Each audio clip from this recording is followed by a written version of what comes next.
The real story this morning, you know, when you do a morning radio show, you prepare. And you have a game plan, something of a game plan. I'm not saying I overly prepare, but there is a game plan, and now we throw the game plan out the window because our dear friend Eric the actor has died. Are you kidding? You didn't know? No. Oh, I thought you knew for some reason. When did he die? Saturday. No one tells me anything. Gee, I thought, why did I think you knew? You know, you don't go on Twitter or anything, right? I try to shield myself. Right. I was actually busy Saturday. I was in Washington, D.C. at the Veg Fest. But, no. You ought to give me a list of things you do know. Then I can fill you in on what you don't know. I know very little. So you can usually tell me about anything. Do you know about the second sun that they found out on Saturday? There's two parallel suns in our universe, and that there's a second sun. We're being pulled by two suns. Yeah, it's hiding behind a sun that we normally see. Really? And you're saying Eric the actor's death didn't make the Veg Fest? Eric would have been so happy when he died, when it was official that he died. And we'll talk to Jan, and we'll talk to Shuli. Shuli, you can come in, because I think Shuli was... He's like the widow. Well, Jan's got all the information. Really the winner. Right. Yeah. But Eric would have been so satisfied in knowing that... Here, his death was announced in Variety, right? Really? Yeah, there was as soon as it became confirmed that he had died, Eric Lynch, Eric the actor, was, by the way, a lot of people didn't know Eric's last name, Eric Lynch. He just would have been so happy with the fact that he was on the Us magazine website announcing his death. I mean, Eric loved fame. Well, he, felt that he was in show business. Shuli, you spoke with Eric on Friday, I believe? Yeah, I was on my way to do a show, and he called me Friday. And normally I always let it go to voicemail. Right. And for some reason, I just decided to pick up. And see what he was doing. And he was upset at Gonzo. Gonzo? Yeah. And he was just ranting. What had Gonzo done this time? So apparently Gonzo had prank called a gay relationship show on the internet. Oh, I see. And he prank called as somebody who was in a relationship with Eric. Right. And he called as Jan. And Eric. Oh, my goodness. And Eric didn't like it, and he called me upset. So I told him I would handle it, but could he call me right back and leave me a voicemail about it? I'll play you some of it. Eric always called us every morning on the voicemail. There was always a message from Eric waiting, upset about something or other that was going on. But on the phone... So his death was sudden. It wasn't, Jan, what happened? And, Jan, you've taken care of Eric for... I think it's 9 years. 9 years, right? Almost 9 years. Almost 9 years. I mean, Jan more than anyone... Jan, Eric announced to us just on, I guess it was on Tuesday. Last week, Tuesday show that you, of course, had to leave him because you have to take care of your parents, and that came up in your life. And I think, Jan, more than anything, Eric really adored you, loved you, because he was also dependent on you. I sensed real sadness and fear in Eric because... From that announcement, because his parents... would now be taking care of him, and I think in a lot of ways that represented his freedom being taken away, right? I think some parts, yeah. Howard, the day that he died was technically Jan's last day. Right. Working wow. with him. And I really think that, literally, his heart was broken. I think Eric had a broken heart because Jan was such a good friend to Eric. You guys became friends in high school, right, Jan? Junior high. Junior high. So Jan was while people were picking on him, Jan stepped up and, was a friend to him.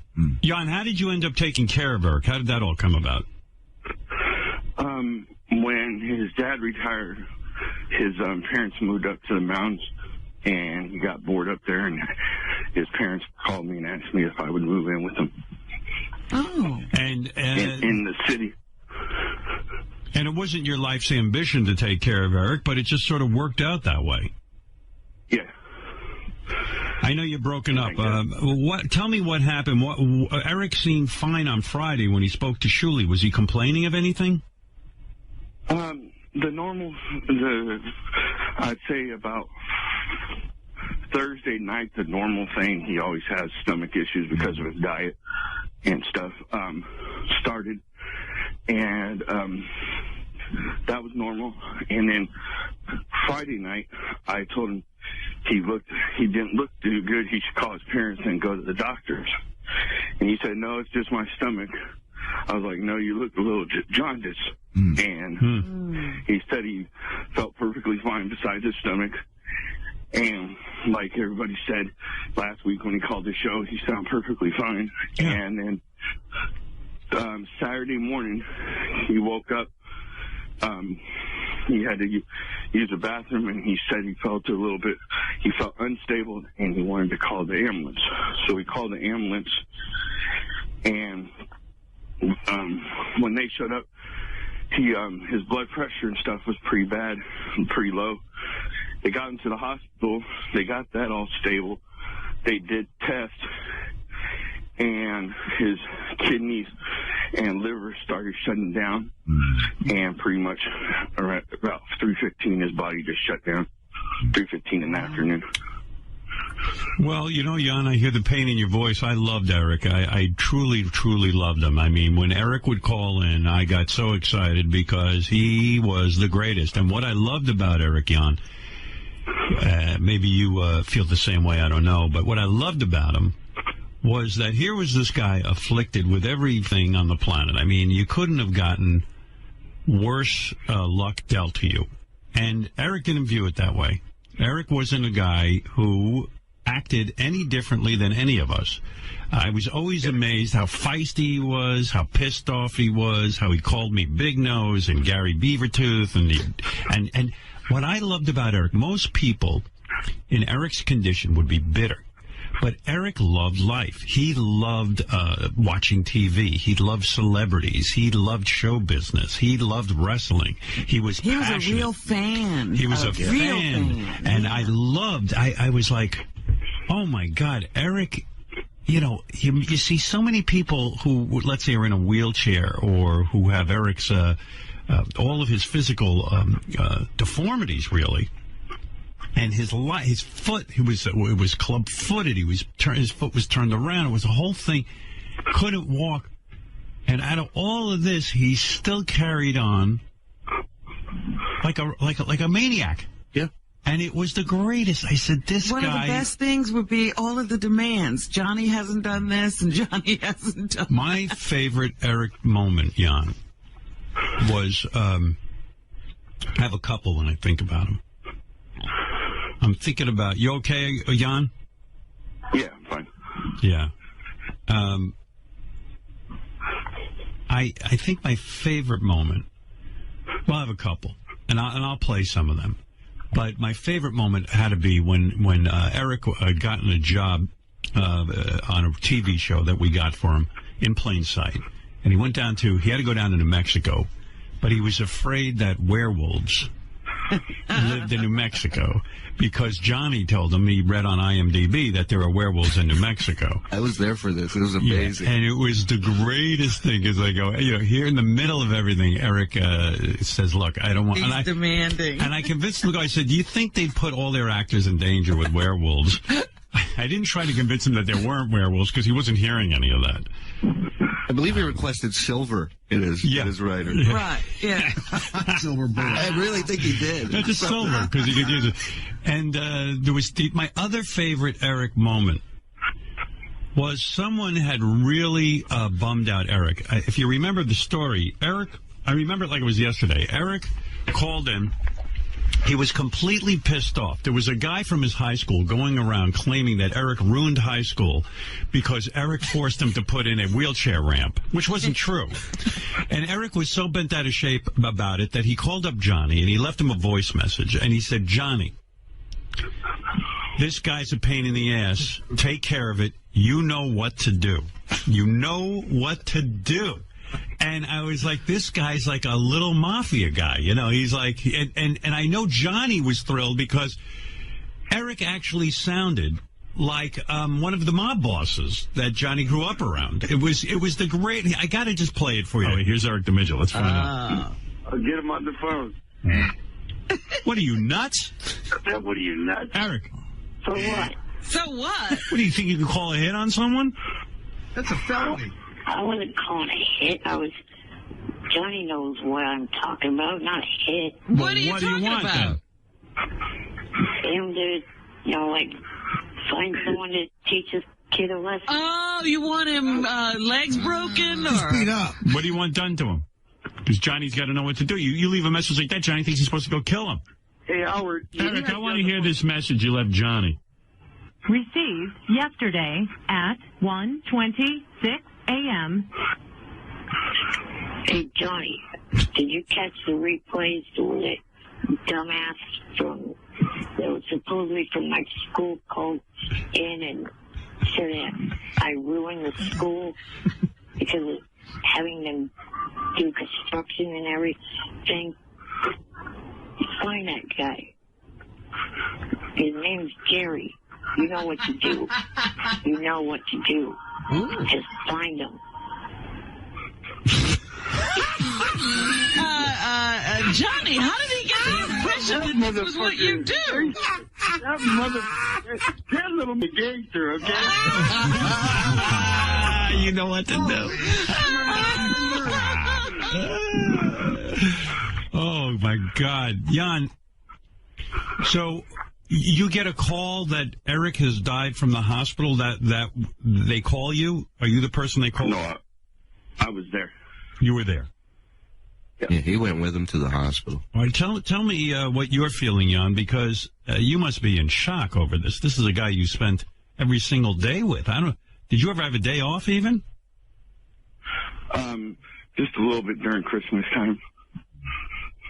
And you, and yeah, it was complete shock because it was out of nowhere. It wasn't expected. It was all he thought he was having was stomach problems, and it was out of nowhere. And then, like Shuli said, today I was leaving to go to stay in a hotel and then going to the airport tomorrow. So it's just a little eerie that it was on my last day. How hard was it for you to leave, Eric? Had you sort of been at the end of it? Like, had you kind of said, I can't do this anymore? Or was it, I know you have to take care of your parents. Was it hard for you to leave, Eric? Yeah, it sucked. It sucked. I knew it was bothering him. It was hard on him because you represented his freedom, really. I mean, nobody at 30, Eric was 39, by the way. No one at 39 wants to be sort of with their parents and have their parents taking care of them. You represented his freedom. Like, his parents weren't going to take him to the bunny ranch. You were willing to do that, you know? Yeah, yeah. And I think he was taking it hard, wasn't he? Yeah, he was. And, of course, even though the last, let's say, year he hadn't been feeling much but to just hang out on his bed because of arthritis and stuff, he still kind of stared at me and he wouldn't be able to do as much stuff. Yeah. So when are they doing the funeral? There isn't nothing planned yet. They've got to get that all still planned yet. I can, because I know on the internet there's all kinds of fake funeral services telling people to go to certain churches in Sacramento. There is nothing yet, and when there will be, his family's just going to have a small private funeral, and they ask for privacy and respect. Right. His family asked if any fans want to honor him. Eric, pretty much when he was younger, grew up in the Shriners Hospital, Sacramento/San Francisco, and said if they want to honor him, they can put a donation in his name to the Shriners, Sacramento. Hard to believe. And then, go ahead, yeah. And then his parents know about the Stern fan groups that meet up. They said feel free if they want to have get-togethers and mourn him together. But there's not going to be a public service for him. Right. Well, you know, Jan, Eric was a little in stature, but a big presence, particularly on this show. I was just so taken with him. And you know, I was saying earlier, you know, Eric loved the spotlight. He really did. He'd love to be at these events. He would love to be a part of everything. And, you know, he was just saying that he was upset with Johnny for not getting together some trip because he was going to go visit the Jimmy Kimmel show and do a lot of things down in Los Angeles. He was always upset with Johnny for not getting him on things. It literally was a phone call every week from him about that. But I was saying, Jan, too bad Eric isn't around to see that. He's on this TMZ website. He's in Us Weekly. There's a big picture of him. There's a big picture. Yeah, he was on he's on the Sacramento NBC news station's website, which he was friends with one of the news people there. He was on a bunch of different news channels websites. His death was announced. He was pretty much everywhere. His death was announced by Variety magazine, which is the show business Bible. You know, I mean, he made it. He made it. He made it. He's finally an actor. He was. Last night, I don't know if it's changed, he was number 5 trending on Twitter and then number 6 trending worldwide on all web. He was number 1 for like an hour on Twitter, or maybe more, but he was number 1 on there. That would have been important to Eric, right, Jan? Yeah. He would have liked that. Jan, what is your future? What are you going to be doing? I mean, I know you're going to take care of your parents. They're ill. How is this affecting your life, and what's your game plan? I'm staying an extra week, and then, like you said, going to take care of my parents. I guess you could say everything happens all at one time. My dad got put in a wheelchair, and my mom is going blind. So I'm going out to help them. And you're a good dude, Jan. I'll tell you. I mean, there's nobody more giving than Jan. I mean, to hang in there with Eric all those years and give Eric his freedom in a sense. And Jan wasn't getting rich doing it, as you know. And now to be a caregiver to your parents, you're a very caring guy. I don't know much about you, but you strike me as being incredibly loving. Thank you. Yeah, I wanted to say that to you because his whole adult life, he's been taking care of people. Jan, you ever get angry about that? Do you ever say to yourself, who's going to take care of me? No. Are you religious? Yeah. Yeah, I was going to say, you're more like Jesus than Jesus. I mean, Jesus was running. I don't know about that. I think so. Jesus was just kind of running around. He had groupies. He had all kinds of, I mean, Jesus, he stopped by the sick, but he made him well. So. Yeah, but Jan really, he doesn't mind being the guy behind the guy. He's just a good guy. Right. He never wanted to be a part of, the spotlight. He let Eric have the whole thing. Yep. And I've seen Eric interact with Jan backstage. Jesus wouldn't have put up with that. Jan is a guy. Trust me. Would Eric yell at you too, Jan? Would he get angry with you and give you short? Were you the one person he wouldn't give to? Not really yelled. Just talk to me with attitude, and it was usually after he either dealt with a Stern fan, right, or on the show and got pissed off at something on the show. I sensed he always enjoyed. Jan, you correct me if I'm wrong. Feel free, but I always sensed that he enjoyed even the interaction with Gonzo. Like it just gave him. It gave him something to do. You know what I mean? Gave him meaning. I guarantee you, he had a fighting bug in it, and he liked to fight. Yeah.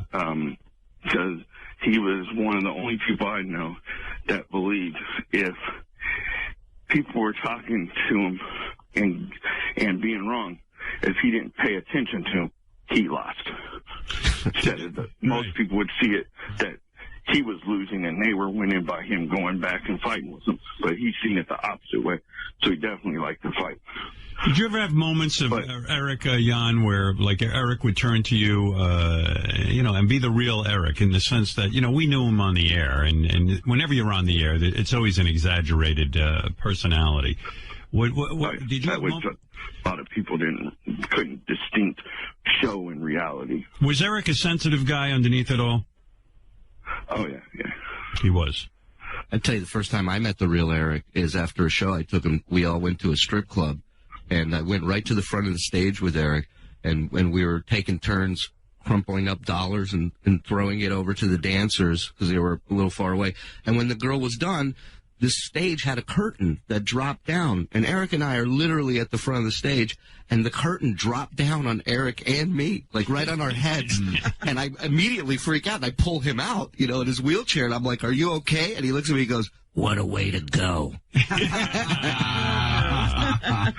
Eric loved women, right, Jan? I mean, that was the thing. Was the highlight of his life, and I want you to answer me, was one of the highlights, or certainly maybe the highlight, was when we got him laid at the Bunny Ranch. Am I correct? Yeah. Yeah, I mean, the guy, the poor guy, was sort of saddled with this body that, he couldn't really ever be treated like a man because he was so dependent on everyone. And when he went to the Bunny Ranch, for once he felt like this is what it must be like, you know what I mean? To just be normal and have a chick into it. Yeah. If you remember this, is what I want to know. That was Cherry last night. Cherry last night. Yeah, me last night. Cherry, was he good in bed? I mean, did you have an orgasm? I'm good on him. Yeah, so you did not have an orgasm, but he had one. No, she managed to make herself. Yeah. Oh, you did. You did have one. Yeah, I did. I see. Did you have to touch your clitoris to stimulate He yourself? actually can touch my clit. You were playing with her clitoris, Eric. You knew how to do that. Yeah. Where did you learn that move? In porn? Yeah, I guess from watching that. I see. All right. So you knew exactly what to do, huh, Eric? Pretty much. Wow. I'm sure all the whores at the Bunny Ranch, their panties are at half-mast today. Yeah, they are flying a flag at half-mast. They seem to like Eric, the girls. They did. I mean, this is the thing about prostitutes. They seem to like everybody. Well, that's what I love about him, and that's why I felt good about Eric going there, because, I knew Eric, Jan, Eric beat the odds. He was a guy, they told him as a teenager, he wouldn't even live to be a teenager. Didn't they tell him that? Yeah. He was honoring, told him no, he'll live a full life. So yeah, and he told all doctors that. And he kind of proved them all wrong. He lived to the age of 39 is still way too young, but for what he was dealing with? For what he was dealing with, it was pretty amazing that he lasted that long. And I always knew in the back of my mind that, when I'd hear, every once in a while there'd be a rumor. Like last week they had a rumor that Beetlejuice died or something. Right. And, of course, it turns out. There was actually 4 days ago or so a rumor that Eric died, too. Right. Whenever Eric even said he was going he had to go get checked or this, everyone, right away you'd read rumors. And when I first heard, I know around here, they said Eric might have died because no one believed it. And I didn't believe it because really because I knew Eric's situation with his health, I knew that we'd lose him at any time. I knew it. But I never really thought the day would come. You know what I mean? He just seemed to be beating the odds all the time. I just never imagined Eric not being here. And I got to tell you, it affected me so much. And even my wife, and I suspect this is for a lot of people. My wife goes, my wife doesn't really know the show all that well. And she really didn't know Eric, but she was crying. She felt so sad to hear that Eric was gone. And she couldn't explain why. She goes, I don't know why. I feel something about this. And that's how I think all of us are feeling right now. We didn't know Eric personally, but we knew him over the air. We knew about his situation. We knew how hard his life was. And I always knew that. And I always loved giving Eric airtime. Eric loved airtime. There was one time he called in. He was so pissed off. He left a voice message for me. He was angry that he couldn't give it on the air. He was on hold. And, there were times I couldn't get to Eric. How dare you? Yeah, right. Oh, how dare you? That was a real affront. He would be. Hey, Richard, it's me, Eric. I was on hold for 2 hours and 59 minutes. I'm getting sick of this. This is getting ridiculous as hell. He needs to start taking calls from his regular callers that used to call him on K-Rock. I mean, getting annoyed with it. Tell him that I want to talk to him tomorrow. I want on the air tomorrow. Bye for now. Your boss is a piece of shit. He would get so mad. There were times he would call in and go, I can't believe you spoke to Julia Roberts for an hour. How about when he'd say you didn't take my call when you were talking to this person? Oh, he'd get so mad. I remember one time Simon Cowell was on, and when we first met Eric, he was so into American Idol. He was Eric the Idol expert. He was Eric the Idol expert, and he wanted Kelly Clarkson at the time and Diana DeGarmo. And when I finally had Simon on, I promised Eric I would at least bring it up to Simon. Eric the Midget is on the phone. He's in a wheelchair. Eric, I said I'd do this for you. I'm going to do it, okay? Okay. All right. The kid wants to have either with Kelly Clarkson or Carrie Underwood. He wants a date, is what he's. And he wants you Thank to. you, Robin. You guys. Well, he's hoping it'll lead to either a hand release of some kind or something. And he's probably not long for the world. How much longer do you have to live with your condition, Eric? I've outlived what the doctor said. How long did they give you to live? How long did they tell you would live? They said I wouldn't make it out my teens. Right. So this is borrowed time. This is borrowed time, Okay, you guys. so we're talking about seconds here. Right. Eric, can I suggest something? Why don't you go for someone who maybe made the top 100 rather than the two winners? That's what I The said. guy is going to die. No, but they're not For even. the top. But they're not even the cute ones. Simon Cowell goes, we're talking about... One of my favorite memories with you and him was when you were first signing on to do AGT, and you had him on the phone. Right. And you pitched him an idea. You said, what if we come back from commercial, the camera pans the judges' tables, you're sitting on my lap. Right. We don't ever explain who you are or why you're there. Just put him there. Would you do that? And his reply is just a pause, and he goes, I'm 37 years old. It's one of the best responses Oh, ever. my God, that's so great. First time he ever called in. Was By about the way, was about that? Kelly Clarkson. Yeah, it was about Kelly Clarkson. He wanted to defend her. I Because think you called her. And called her Friday. fat in it. Yeah, I called her fat, and Eric just was beside her. But Friday was his 12-year anniversary. Is that right? Yeah, Wow. and I was supposed to see Thursday. I was supposed to do an interview with him for the news. He texted me. He said, "My stomach's not doing well. Can we do it Friday?" Right. So Friday, I had the story from Thursday plus his anniversary, and he usually 1:00 our time. He's usually up on the West Coast. He wasn't up like he normally was, and we missed each other, and he never let that happen. You know, you're right. I see here September 19th, 2002, this clip is from. Eric, how old are you? 27. What's wrong with you? There's something wrong, right? Well, I'm a disabled person. Yeah, okay. You're a guy? Yes.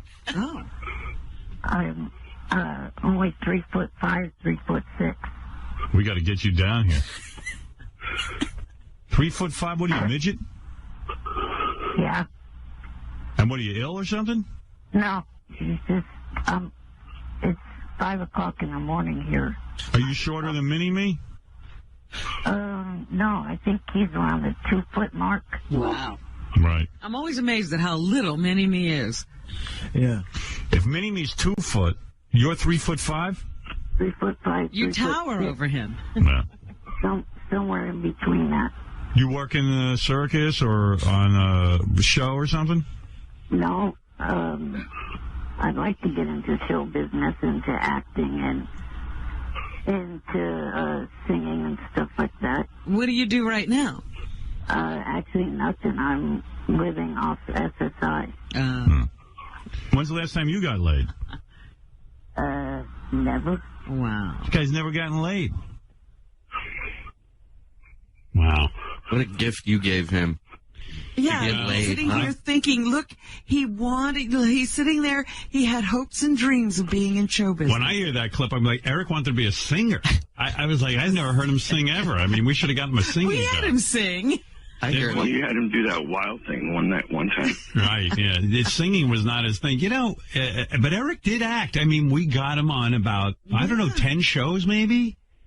I remember watching him on the set of In Plain Sight in New Mexico, and just, you know, how seriously he took the job and how well he wanted to do at it. And it wasn't about getting out there and frown. Like, he saw himself as an actor, and he was hired as one, and he was going to do his job. Oh, yeah. No, he wasn't kidding around. In Plain Sight with Mary McCormick. I mean, he I promised I'd get her help. I keep my promises. Well, we'll get her to Finkel. Anyway, good job. You compliment me? Well, don't get excited. I'm hormonal. Plus, my kid's in the hands of rank amateurs. Hey, who's gonna get her crap out of that apartment? Geez, I don't know what Beth's whining about. He seems sweet. I'm serious. Aw, adorable. there he is acting. That was the day when they had a bunny on set that was supposed to run out of the house, and his line, he was supposed to yell, "Don't let the bunnies out." You know, what happened to that? He did like 19 versions of it, and all exactly the same. So many celebrities, Jan, so many celebrities were tweeting yesterday. I think Eric would have been pleased. Andy Cohen talked about it on his show last night. Oh, did he? I mean, Eric would have just loved this. That's the problem. You know? I hope he knows. I hope there's some place that he went to and he can see all this. Johnny Knoxville wrote, "Rest in peace, Eric the actor," on his Twitter account with a big heart sign. Jimmy Kimmel. Jimmy insisted on calling in this morning. He'll call in later. Eric the actor was my all-time favorite. Absolutely. What is Jimmy going to do? He says, "I will miss him terribly. #bye for now." Natalie Maine. And, yes, Jan? Natalie Mean started the hashtag thing to try to get him #1. And then Zach Efron, a whole shitload of people started talking about him last night. Natalie Maine said, "Rest in peace, Eric the actor. As a tribute, let's get Eric trending. #Eric the actor." And the people at Brickleberry said he was a pleasure to work with. Jonah Hill, "I just found out that Eric the actor passed away. He entertained me for years. So sad that this great man left us. Rest in peace, Eric." Andy Cohen. Seems like it's true. So rest in peace, Eric the actor. One of the great stern callers ever. We were going to originally try to wait till this morning where we can officially announce it on the show. But then family members and friends from high school seen it on family members' pages and started posting it on my page. And started rumors that he was dead. Well, it seems like everyone knew but Robin. Yesterday. Robin was actually shocked when I told her this morning. VegFest. Yeah, I heard. Right. Because, Robin, at VegFest, they don't know Eric the actor, I guess. I guess not. It wasn't trending at like VegFest. News was blocked. I'll tell you, I'll never be jealous of Robin's life when I hear she's at VegFest. I'd rather have Jan be taking care of me. When she's on her boat, I'll get a little envious, but not at VegFest. You know what I mean? They were asking about you there. It was Washington, D.C., where we started. Us Weekly, Howard Stern Show whackpacker Eric the actor Lynch died. He did not like being called a whackpacker. Let's remind people of this. In fact, Jan, I have some tape when Eric called, and he was just beside himself. Let me see if I can dig that out real quick. Somebody keeps changing my page. I don't know how that's possible. Are you crying, Jan, or is that a breathing situation? No, I'm walking around outside where I don't keep people up. Oh, okay. Yeah. You're out of breath, it sounds like. Yeah, I'm just walking around, so I didn't want to keep people up. Oh, God, I have so many great Eric moments. Do you remember when Eric measured his penis? Oh, yes. Why did he do that, Jan? I forget. There must have been a reason, because that's something Eric normally wouldn't do. I think you offered him something, and all I know is I got woken up that morning and by phone call asking me to bring him the roller. Now, Eric could have faked it, but he didn't. He was a man of his word, and here's a moment. So you're laying on the bed, nude, on your back? Yeah. All right. Just want to picture this. And you're fully aroused? Yes. Are you ready to measure? Yeah. All right, go ahead. It's, Be honest. From your shaft, not from your balls. I know. I remember what you told me. God knows what I told him. Like your son. 5 inches. You're 5 inches. Fully aroused. Poor you. Somewhere a little over. Jan, did you throw away that ruler after that, or did you keep it? I don't know what happened to it, to tell you the truth. Jan's blocked out that whole evening. Well, that wasn't the only time that something like that happened. That time that he was, well, I guess you could say something, or whatever you would consider through email, taking a picture of his cock and sending it out. I walked in on him when he was doing it. And what, was he ashamed that you walked in on him? No, he got me that he just used the bathroom and he hadn't got his pants up yet. Oh, that's the greatest. Mind your business. He had a cover story. Oh, that's so great.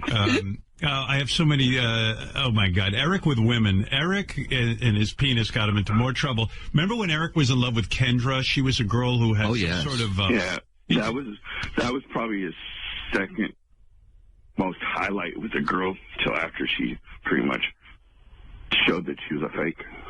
Yeah, Kendra had what, a website? She was right. She was some kind of a cam girl, webcam girl or something. And Eric was, and then she worked at a strip club in Phoenix. Yeah, and Eric was falling in love with her, and he would call up irate if anybody said anything about her. He really he really thought of her as like a girlfriend, right, Jan? Yeah. Eric, she's a porn star, right? No. Eric, I'm looking at her website. Can you define pornography for me, Eric? She's got live webcams where she's naked on her website. She's got live webcams where she makes up with other chicks. Is that not pornography? Shut up. Well, what is wrong about that? Well, I'm just looking at... I don't even know who this is. Is she... She has a website, Howard. So I can tell you. Does she have a website, Eric? If you would shut up for a minute, I will tell you. This is his best phone call ever. Of all the ways I thought this guy would die, I never thought of an aneurysm. He's got a girlfriend now. Look at the guy's on fire. He's going to fight you. Is he on meth?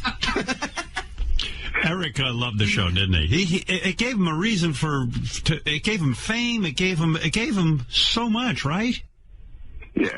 He liked the fame. He liked the fighting, like I said earlier. Yeah. What a character. God, I loved him. I mean, people say, I just love the guy. I loved him. Sometimes Gary would come to me and go, I can't believe what? Gary would come to me sometimes and he would say, Howard, how can you put this guy on? He's ungrateful. I go, Gary, that's what's so great about him. Right. He's not sitting there sucking somebody's dick for airtime. He's like, it's just unbelievable. There's nobody that's dealt that hand in life that is like you to the rest of the world. Yeah, they're usually a little giving, a little meekish, something, you know? No, not him. Gary, you had a love-hate relationship with Eric, didn't you? I mean, I did. And more hate than love, because he you know what? I feel actually good. He was, first of all, I know he was really mad at me this last week because I gave him a hard time about the ALS challenge, but I always saw it as like ball breaking, meaning like I didn't go home and say to my family, I hate Eric. Like it was here, I went for them, and then I just left it there. And I love tweaking him, there's no doubt about it. But when I spoke to him last year off the air about coming to the birthday show, which, by the way, he's up as well, I thought I had a good conversation with him. I thought we were sort of in a good place. But yeah, I like breaking his balls, and he did get under my skin. You didn't like Eric, though. You genuinely didn't like him. You would really get him. Can I tell a story? This is where it turned for me. I always liked him. And I felt for him. And so he asked me once, could you get me into the American Idol show in Sacramento? So I remember talking to you, and you said, hey, if you can help the guy out. So I had to call a friend of a friend who ran the venue. You know, it was not an easy thing to do. So if Eric asked me on a Tuesday morning, I immediately went to work on it. When I came in Thursday morning, he had left me this vicious voicemail.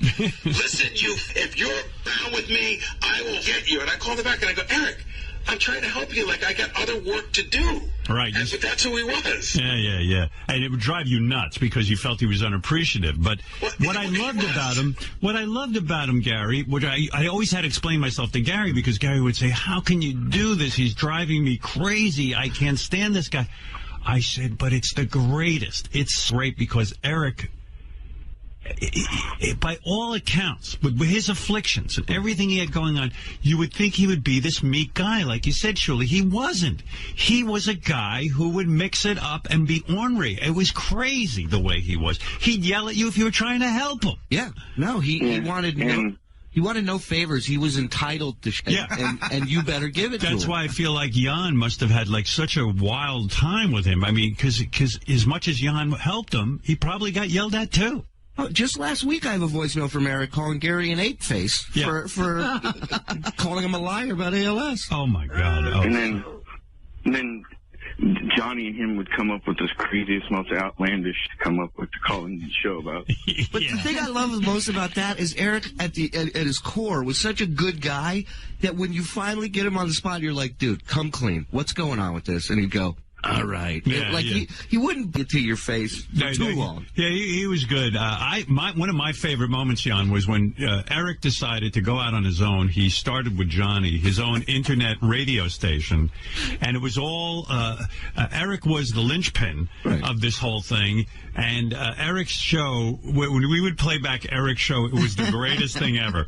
Dad wanted to know what your last movie. Dad wanted to know what your last movie that you went to go see. What movie was that? Yeah, I wish I didn't see it. I didn't see it. On my Oh yeah, I didn't see it. What was that about? Oh yeah, I didn't see it. What was that about? It was a show about American Idol. It was a wrap-up show for American Idol, and show done in a well. It was so great. No matter what they did, Eric was the one you couldn't hear. It just went on, and it was always weird technical difficulties. Eric, are you mad at Johnny for not following orders and calling into the Stern Show last Thursday?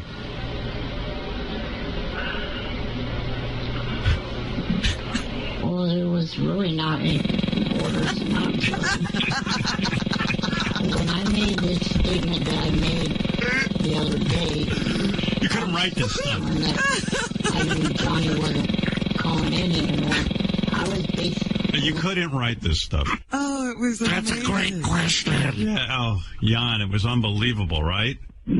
And then there was one point Eric then Eric gave up on the American Idol show. He decided to have a country music show. And the country music show, the problem was the music was louder than Eric.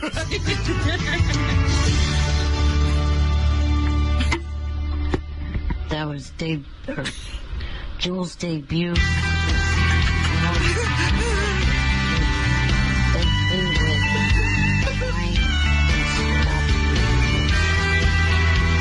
He's doing a talk-up right now. She's crazy. A demo on how not to do a radio show. Oh, my God. I would say, Eric, we can't hear you. It didn't matter. Like Christopherson would do.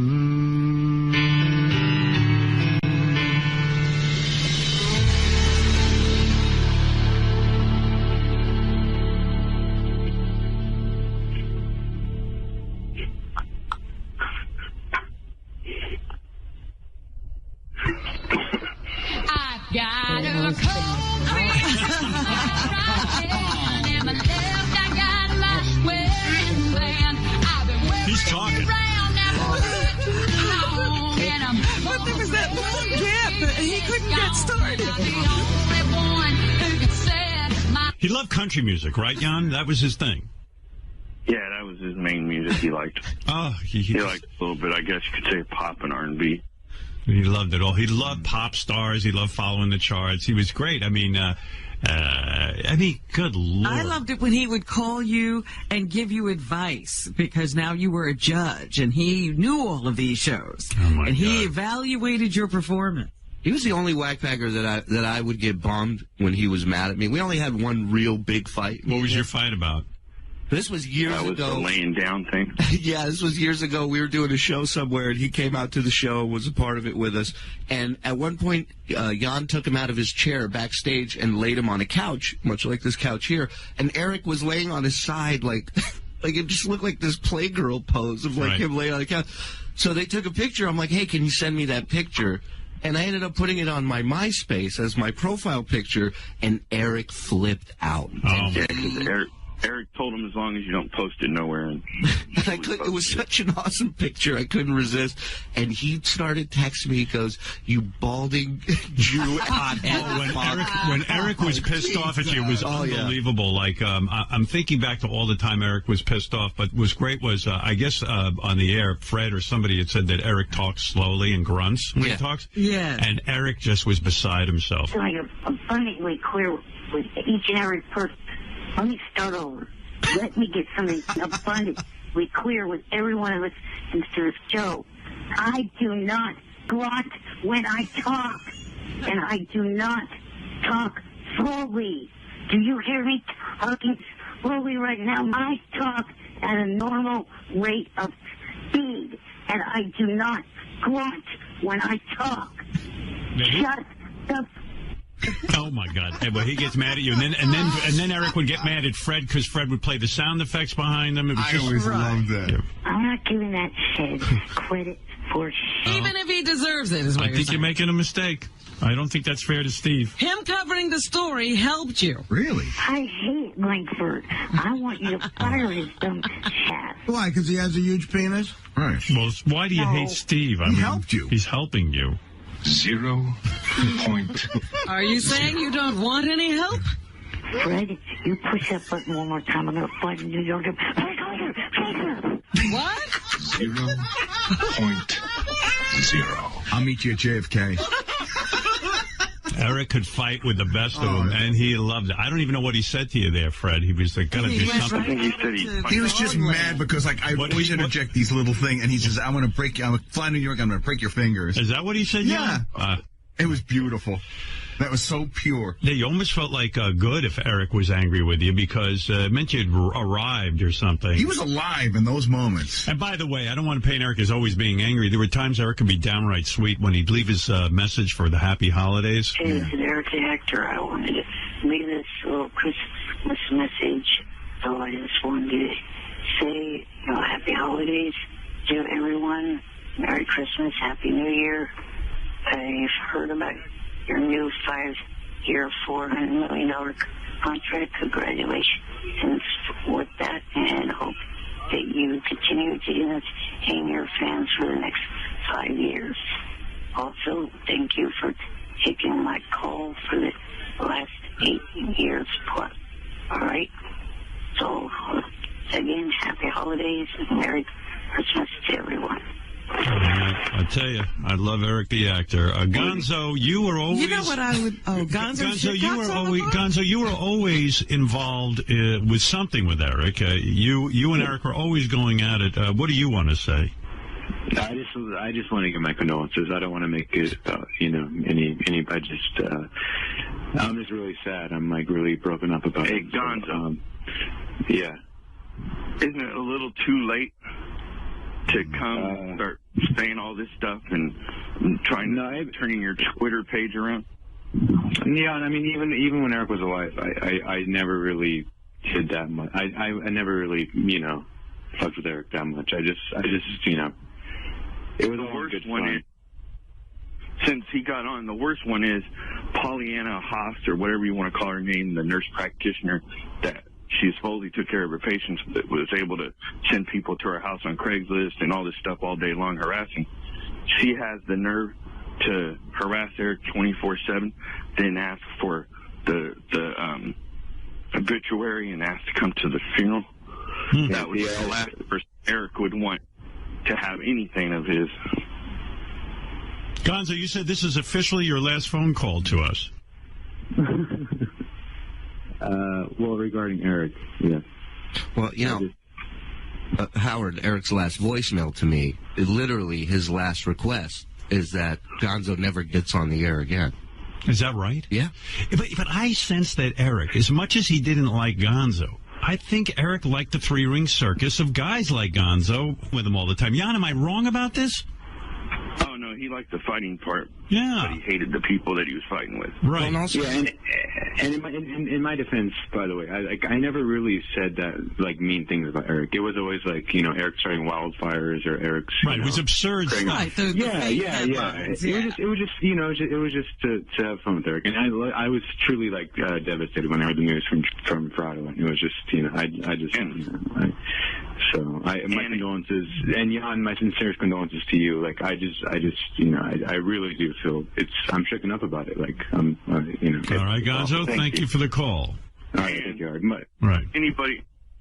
Yes, Jan. For anybody that thought Eric was incompassionate and selfless and all that, he did that on the show. But the last thing Gonzo did that pissed off him so bad was all on me. It wasn't even about Eric, really. It was on me.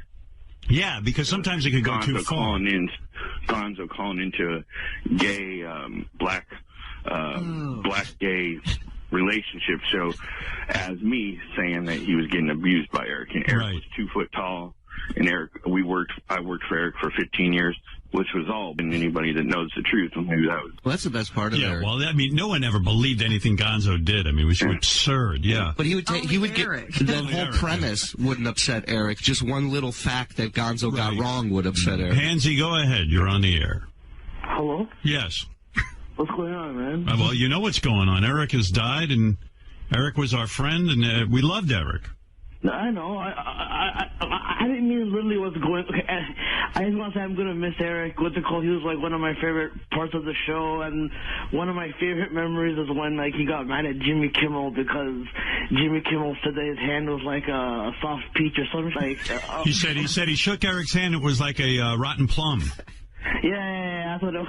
And then Eric got so pissed off at Jimmy. It was so great. But Jimmy, I have to say something because I know Jimmy off the air, and Jimmy Kimmel, Hansy, and Jan and everyone else. Jimmy Kimmel was literally the biggest Eric the Actor fan. So big that I know that Jimmy regularly gave to his Amazon wish list. And that, yeah, and Jimmy was just fascinated by his phone calls. One of the first emails I got when it was, first of all, Jimmy started to write my wife. I was unavailable, and he said, "Tell me it's not true about Eric. Tell me it's not true." When he heard the news, he was devastated. And really, really devastated. I mean, he just adored him, and really said to me, it was weird because I guess we had been playing something of Eric's on Howard 101 while we were away, and he said I sat in my driveway for 20 extra minutes listening to Eric the Actor. I mean, Jimmy, is there a bigger Eric the Actor fan than you? I don't think. Well, first of all, let me say what an honor it is to follow Hansy and Gonzo Shin, right? Our little pal Eric. I really did love Eric. I mean, I don't know. I mean, he was everything about him fascinated me, and I don't think I was the only one. I really, there's so many great. And I don't think Eric would have liked to be called a whack packer, but there's so many great ones. And I think the fact that Eric had no respect for you whatsoever, right, is what I liked best about him. Because you sit there and talk to this tiny little guy in a wheelchair, and who lived with his parents and really didn't have a whole lot going on outside of watching wrestling and American Idol.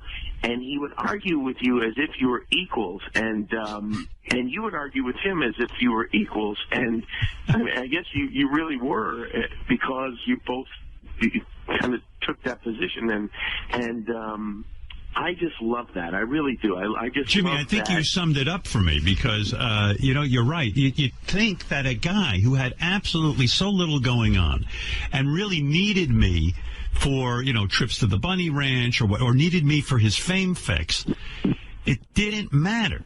What was so fascinating was he would just give me every single day and stand up to me. But not only that, he'd give you advice. But yeah, that's what I love. He'd call you and give you advice. And anybody else would have just been begging me and kowtowing to me because I had this power to put him on the air. But it was precisely that he didn't give me shit that made him great. I've been listening since the 90s, Howard, and he is, as he would say, the only normal caller that I would remember that fought so much with you. Yeah, absolutely. None of the other ones would fight so much with you. Absolutely. Jimmy, yes, this really is devastating, isn't it? Oh, it's terrible. I mean, it really is terrible. I was trying to explain this to my parents yesterday, and they had no idea what I was talking about. But I really, yes. But I had a lot of affection for the guy, and I just can't. It's so sad that he's not gonna call in anymore. I mean, there were many times where he said he wouldn't call in anymore, and that was part of the fun. The longer it would go, when you knew he was going to finally break down and call in because he'd be offered a bit part on some show, and he'd have some reason that he'd have to break his vow and call, and that was always such added in the negotiations with the balloons. And Jimmy, do you remember? I think the greatest moment was Eric had banned himself from the show. He said, "That's it. I'm never calling in again." And it had gone on for the longest time, like weeks, literally. We hadn't heard from Eric. And I remember sitting here on the air. I would be looking. How long did it last, Jan? 3 months? 3 months, I think. 3 months. So for 3 months, I hadn't heard from Eric, and I got really weirded out about it because, I loved Eric's phone calls, and I thought, wow, maybe he's for real this time. Maybe we really lost him. I don't know. This sucks. But, of course, if I begged him to come back on, it wouldn't have been any good because then it just wouldn't work. It has to be Eric wanting to come back on. So, and he was listening, too. He was texting me through that whole time. And it was driving Eric crazy. So finally one day, we get a call from a guy named Derek. Right. Derek from Texas. Derek from Texas, who started calling in, and of course it was Eric. He could not disguise his voice. He put on a little bit of an accent. And now that he's gone, we can reveal the secret. Yeah, I played along. I would just be Derek. Eric can never call in again, but you all talk to. And he's like, yeah, that's right. Howdy, y'all. Howdy, y'all. Derek, the actor, might have been my favorite of all time. And once in a while, he'd screw up and call himself Eric. Right. It was so He'd great. lose the accent in the middle of the sentence. Jimmy, what was your favorite Eric, the actor moment? Turned out he had a lot in common with Derek. The midget Derek from Texas. Yeah, they were almost the same guy. They both wanted to be actors. They both wanted acting parts. It was great. What was your favorite remembrance of? Well, for me, it was the balloons. I mean, that off year I became obsessed with the idea of flying Eric with balloons, and almost to the point where I think I was pestering you about it. You were. There was no price I was unwilling to pay to get to make that happen. And it still amazes me that after all the pressure that we put on him collectively, really to do something that wasn't such a big deal, but that he said no, and he just wouldn't do it. And he would say no matter what they would offer. Yeah, he really would. But what was great about it was there was no way we were going to fly him with balloons. Like there was no way, but just telling Eric he was going to fly with balloons. Because first of all, the idea of attaching balloons to a wheelchair and getting him up in the air in the studio. And then I really had this horrible panic that we fly Eric with balloons and he flew out our window up here. And we never see him again. He'd be on the 36th floor and he'd just be flying around for the rest of his life. I was more afraid of flying Eric with balloons than Eric was. And I would call him off air and offer him things just to gauge how against it he was. There was nothing you could offer this guy that would make him agree to that. And when Jimmy says that he pestered me, I was not flying Eric with balloons ever. But Jimmy was serious about it. He goes, no, we can do this. You got to make it happen. You got to make it happen. And literally, I'd say 2 or 3 emails a day for a while from Jimmy about flying Eric with balloons. I studied it. I figured out how many balloons it would take, and that it was indeed possible. But well, you know what? I really admire him for not doing it. He had so much self-esteem for a person who, it's a lot of people who have everything don't have any self-esteem, and he really, he knew he was great. Jimmy, he loved life. Jan, am I right? Eric, despite all of his pain, all of the predictions of his early death, all this stuff, he loved life. The way he embraced wrestling, and he embraced the show, and he loved it. I wish everyone had a love of life like Eric did. Well, I'll say a couple things about Jimmy. The one thing when it come up about when did he meet Jimmy the first time, the one thing he would bring up the most was the first time he realized Jimmy was really a fan and was really cool was the first time we went to the studio. We were about 6 blocks away, and he sent his cousin Mickey after us to give Eric a jersey from the Sacramento Kings, and Eric would bring that up a lot when he talked about Jimmy. Yeah, Eric was grateful, believe it or not. Yes. And then he, I guess you could say, used Jimmy. Jimmy, I don't know, you guys probably remember when I believe it was Jimmy that set up the visit with the ABC executive and Rob Mills. Rob Mills. Yeah, Jimmy was behind that he would fly with balloons if he did that, and then when he got there, Robert Mills asked him, when are you going to fly? And he told Robert Mills, no, I'm not going to fly. He lied. Here's a remembrance. This is a little bit of Derek from Texas, Eric's alter ego. Hey there, Mr. Frotto. I'm leaving this message for you to give to those Stern people, because, you know, I've really been thinking about it. I don't like them at all. They're a bunch of dumps. They don't treat little people nicely. That was fun. After months of not being on the air, this guy shows up, Derek from Texas, and I'm dealing with Derek from Texas. They'll never know. Jimmy, it's a sad day. It really is, and It is. we're never going to hear the little guy call in again, and it just seems. And you know, there was a whole new chapter starting. The new Eric the actor without Jan having to live with his parents. And right, and we didn't know how that was going to play out. Well, I heard that, and I did feel really bad for him when I heard that story. And I have to say, God bless Jan for taking care of him, because that is a big job, and I think that I wish there were more people like that. That's a pretty great thing. Jimmy, I know that yes, Jan, and I said this earlier to Jan. I said there's nobody with a more loving heart for Jan to devote his life. And now Jan's got to go take care of his parents in the way he took care of Eric. I said this is a guy who gives like nobody I've ever seen. I mean, it's just remarkable. Really remarkable. Yeah, it really is. It really is, and.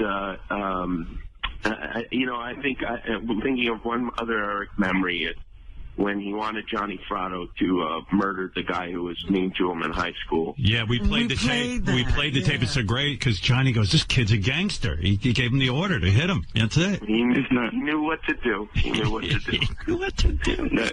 You know what? I'm trying to remember, because Howard, you tried to stop talking to Eric at one time. You said that you would never take another phone call, and you broke down quickly. Oh, my God. Are you kidding? I couldn't refuse calls from Eric.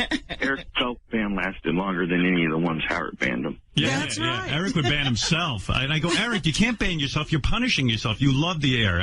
He's going to do it. It never lasted. But once you did it, and you didn't last any time at all. No, you can't. You couldn't stay away from Eric, I'm telling you. Jimmy, you should fly with balloons to honor Eric, I think. You know what? I think there should be. I'd like to see a sculpture built in the park of Eric attached to balloons, and it's something that we could really remember him by. I mean, we got to figure something out to memorialize. To honor him. Well, you know, it's funny. Somebody on the internet I saw this morning painted a picture of Eric flying into heaven. Heaven's gates were open, and he was in balloons in his wheelchair. And I'm telling you, I almost lost it. I really did. It was so beautiful. This little cartoon of Eric flying to the pearly gates. Yeah, I think if God demanded Eric fly with balloons into heaven, he would have told him to go there. I know. You know, it's funny. You know, Eric, he's such an unusual guy, or was such an unusual guy, because I still can't help but thinking that a guy in a wheelchair and a guy as sick as he was, if there really is a God, I couldn't imagine that Eric wouldn't wake up every day cursing out God for doing this to him. And Eric had none of that. Jan, did he ever complain about his condition? Did he ever sit there and why me? Why me? Because he was an excellent representative for people who are full-bodied, who are able-bodied, who really complain about everything. He didn't seem to complain about his lot in life. No. Yeah. I mean, remember also he's the only one with a condition in his family. Yeah. You know, everyone else was fine. Able-bodied and tall. And the recipe's there for him to be super bitter. Wouldn't it be great, Jimmy, if Eric got 70 naked Carrie Underwoods in heaven? Like that was... Oh, yeah, Diana DeGarmo. Oh, Diana DeGarmo. Oh, if Eric could have just had one night with Diana DeGarmo. Let me tell you something. What was great was Eric got her mother's phone number, and he used to call her. She had to change her phone number. He used to call.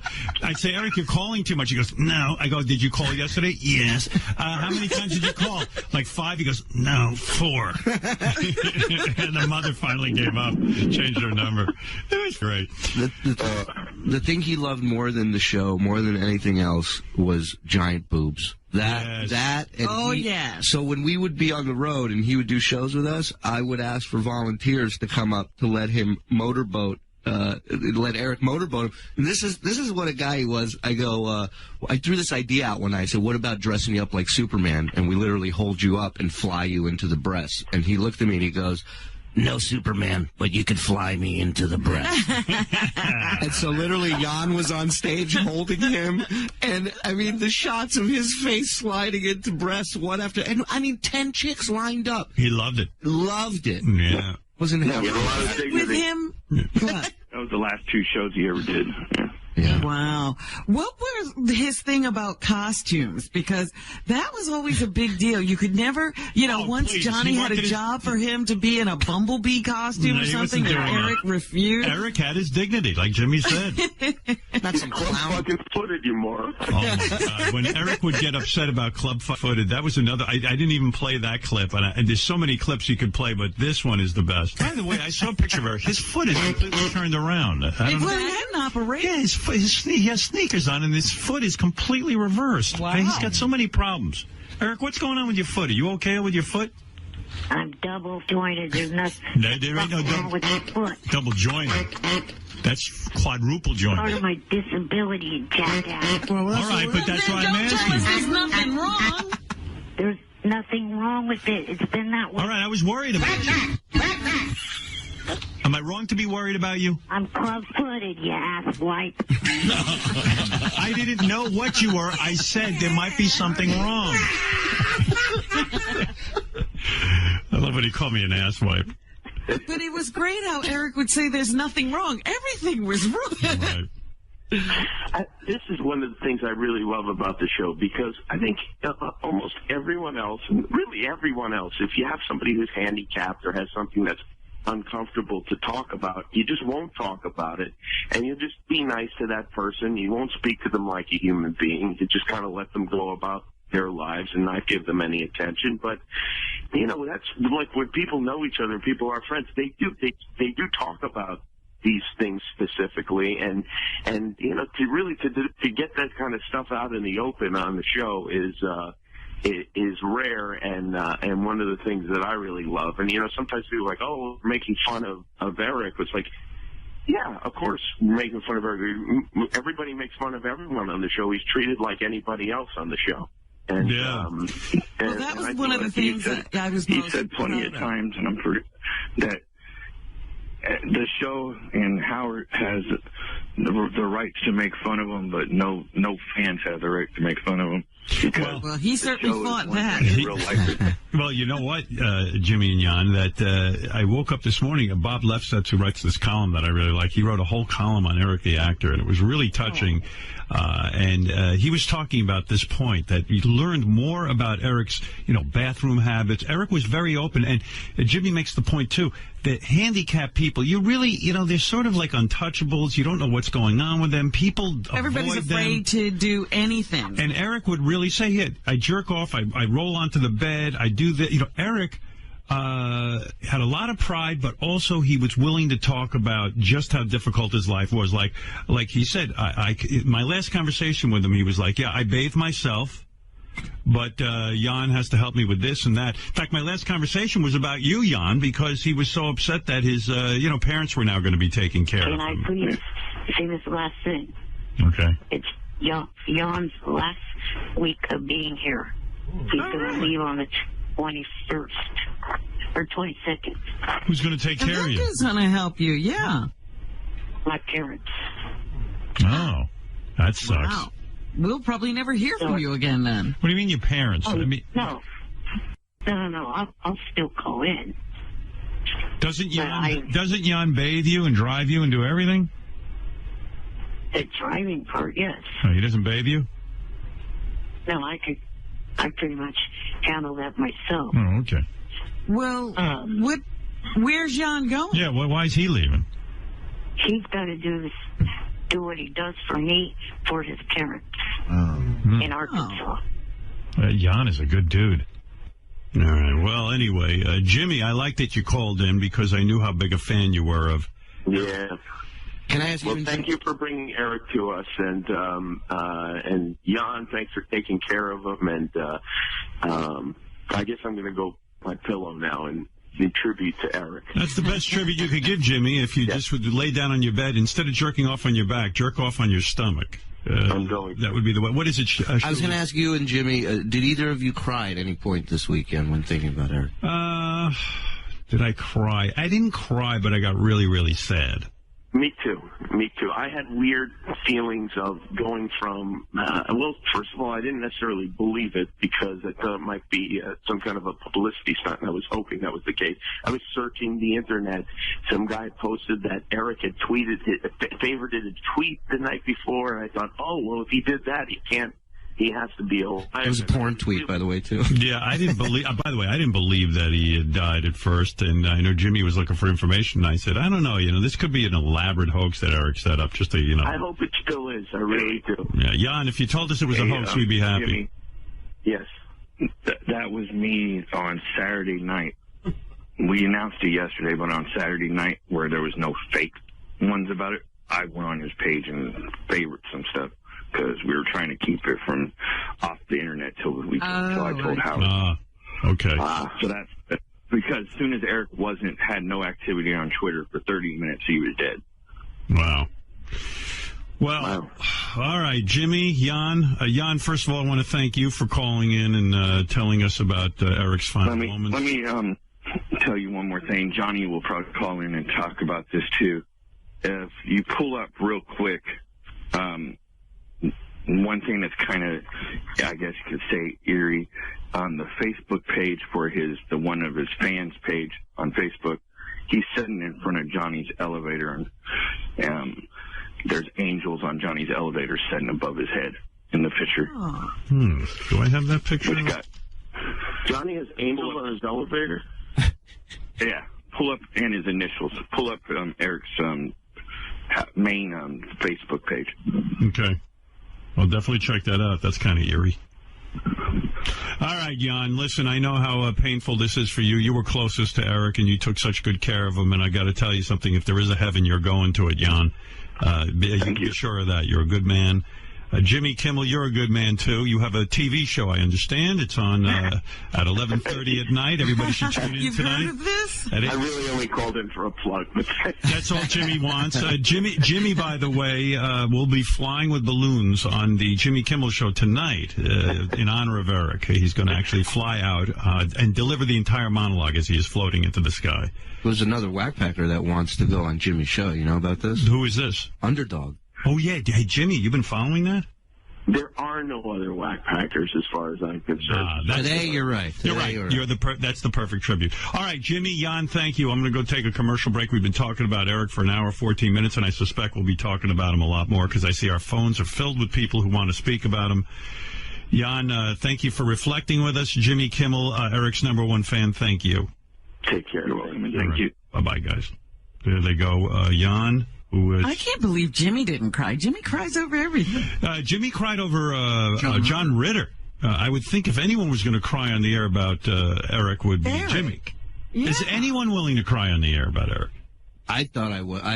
I lost a little bit on Saturday. Marianne, are you crying? Yes, I was, Howard. I cried all night and all morning, and little Mikey wrote a song that it doesn't make you get down on your knees and cry, but my cry turned to anger, Robin. I mean, how do you not know that it was trending on Twitter that Eric died? I don't follow all of this stuff. I'm not living the life of a social media person. Sorry. It's not a day to argue, but Howard, you gave him so much joy. In fact, I would be afraid to say, anything like Eric did to you, and you know that, and he said it to you, and, that was what we loved about him. He spoke the truth. Jan took such good care of him, and I just don't believe it. It's like, all right, Marianne, thank you. It's so sad, Howard. Howard, we know how much you really loved him and how much he meant to you. Robin, I don't know. It's going to trend. Robin doesn't know what's going on in the news. All right, Marianne. You're right, I know. It always comes back to Robin. Robin, get my number. You can call me. I'll give you all information if you need it. Robin, you're disgraceful. Thank you. Oh, my God. How dare Robin not know about Eric the actor? For the record, Robin cried at Veg Fest when she was stuck there. Oh, stop.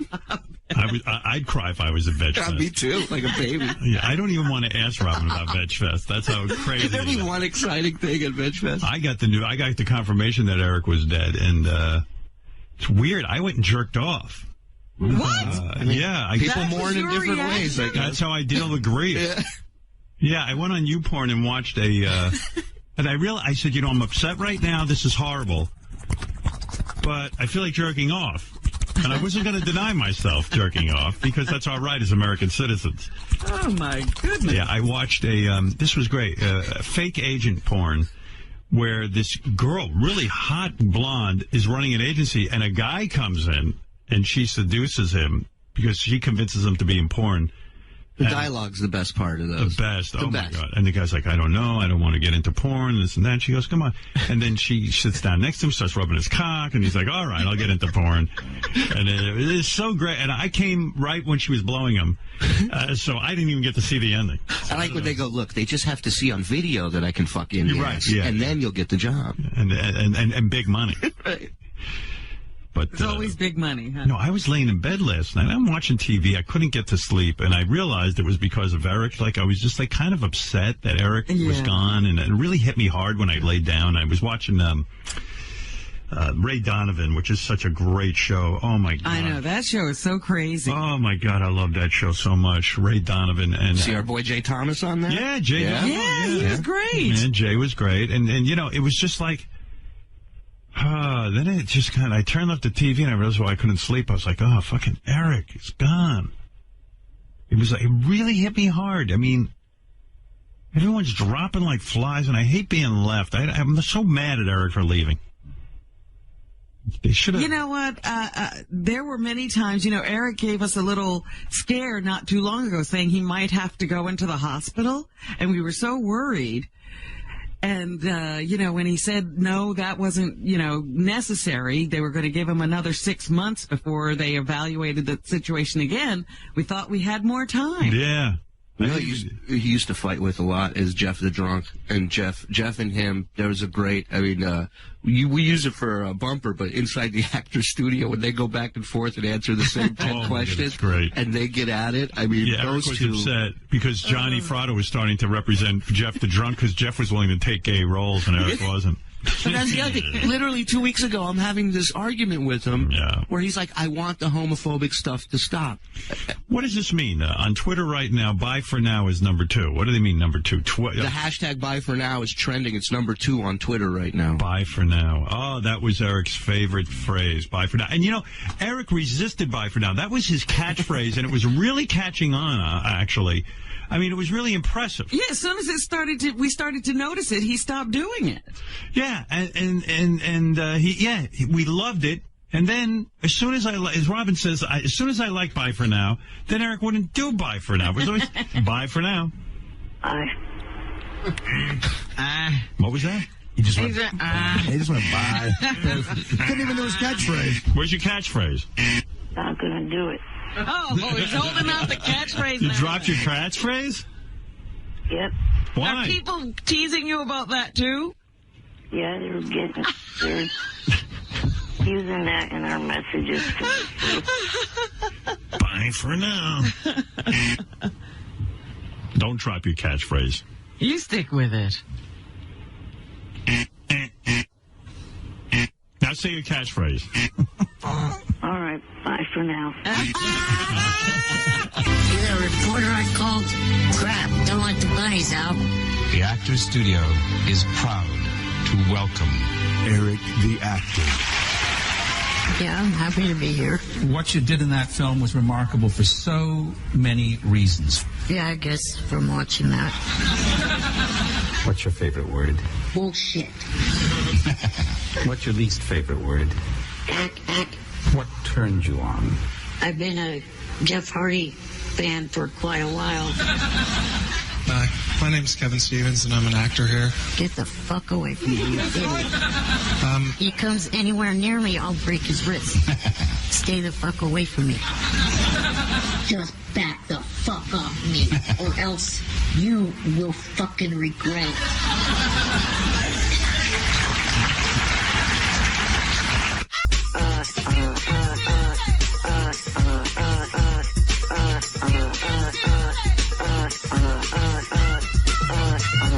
Coming to Broadway, Eric the Actor's tweets, the opera.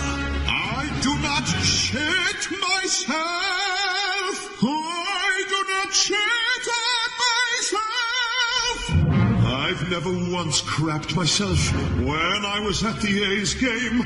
Go fuck yourself and go to hell, you fucking dipshit! Combining opera's most beloved arias with Eric's majestic poetry.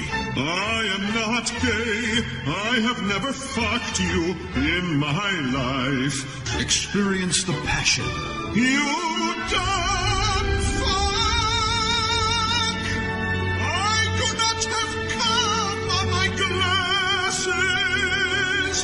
The excitement. I am not a bug-eyed toad. Go fuck yourself, you pathetic, motherfucking dumb fuck dipshit. The fury. I am not fucking bipolar.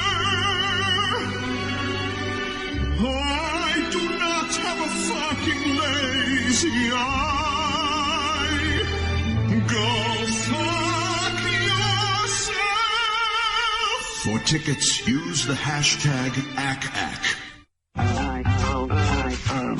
right, a couple of memories of Eric.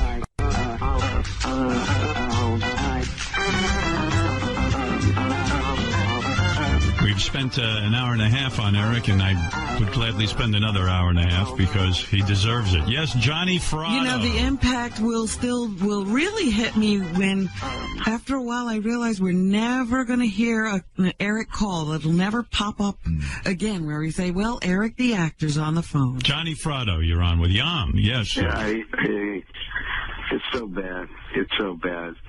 And, you know, it's a weird, because of the way he acted, you know, it almost, I mean, we should have all kind of been prepared for this, but we weren't. Because he acted like he was bulletproof, you know? Yeah. Absolutely, yeah. I knew he was ill, and I knew that he wouldn't last long, and he had defied all of the doctor's predictions, but at the same point, I always thought that Eric would just beat the odds and live forever. Yeah, but you know what, Howard, you were the medicine.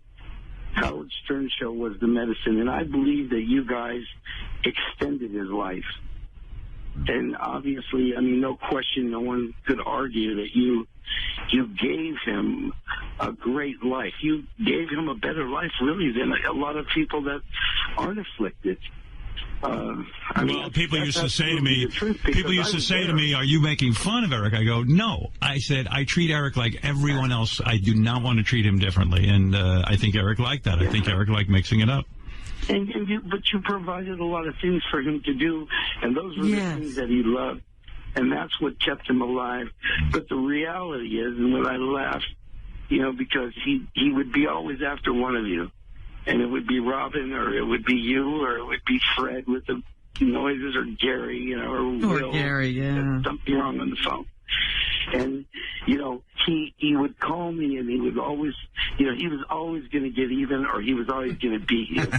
Yeah, oh yeah. I mean, I think this is why I stuck around, because, you know, here's a kid that, like you said earlier, I mean, he can't walk, he can't use his hands, he can't make a sandwich, for Christ's sake.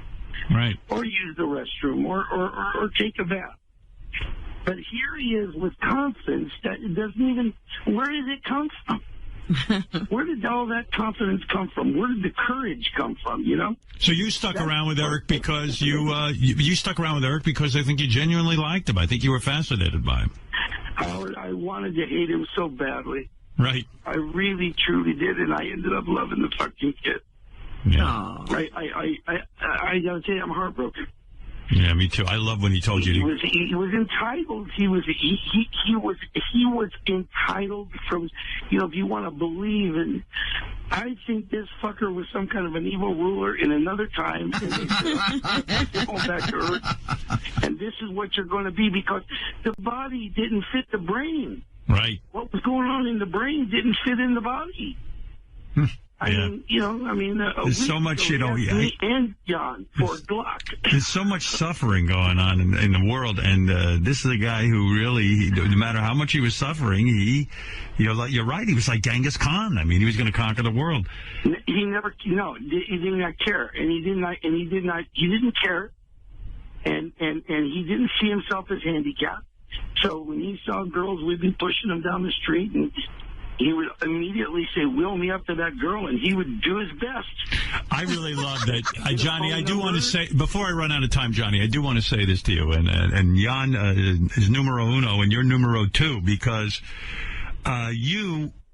really, it was so great that you acted as his manager and you took his calls and you treated him seriously and you would make arrangements for him. I mean, it was a major pain in the ass in Johnny's life. You know, Johnny's got a family and he runs a business and all that.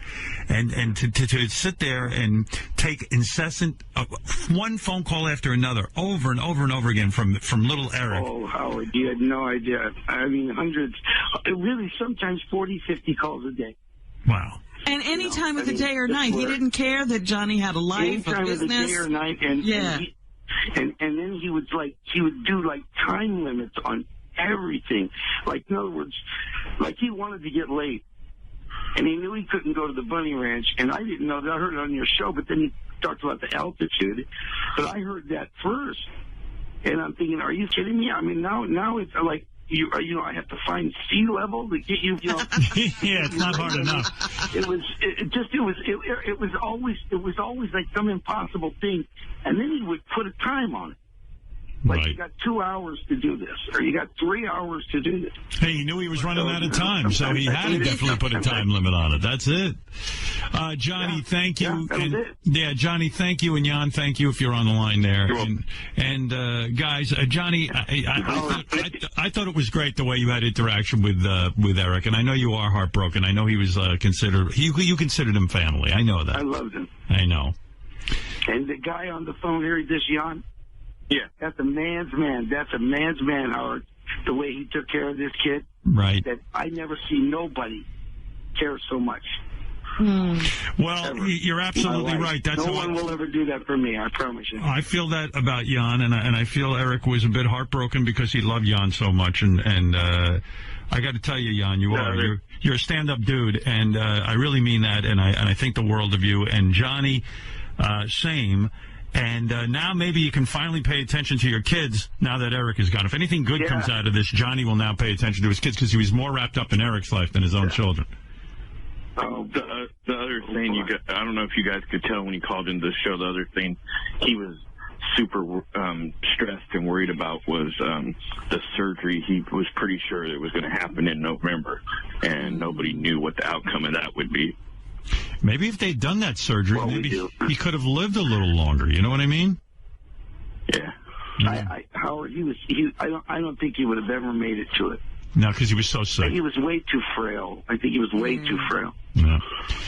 All right, Jan. Let us know how you're doing from time to time. Johnny, of course, we'll hear from you. And thanks, guys. And I'm so sorry that Eric's gone.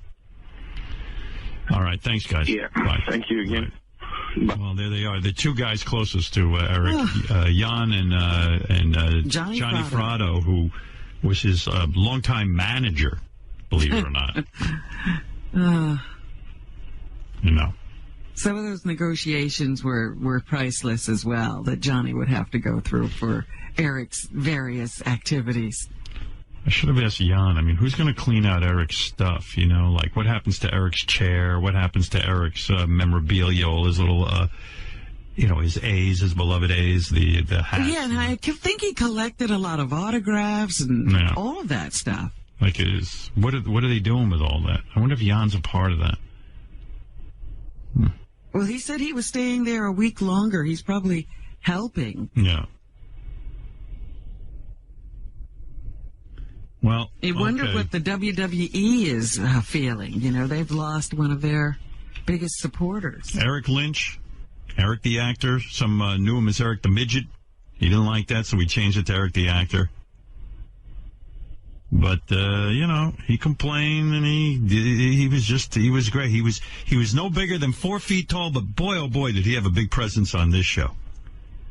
And he didn't have the looks, he didn't have the strong body, but he had a mind on his shoulders that I think people will never forget.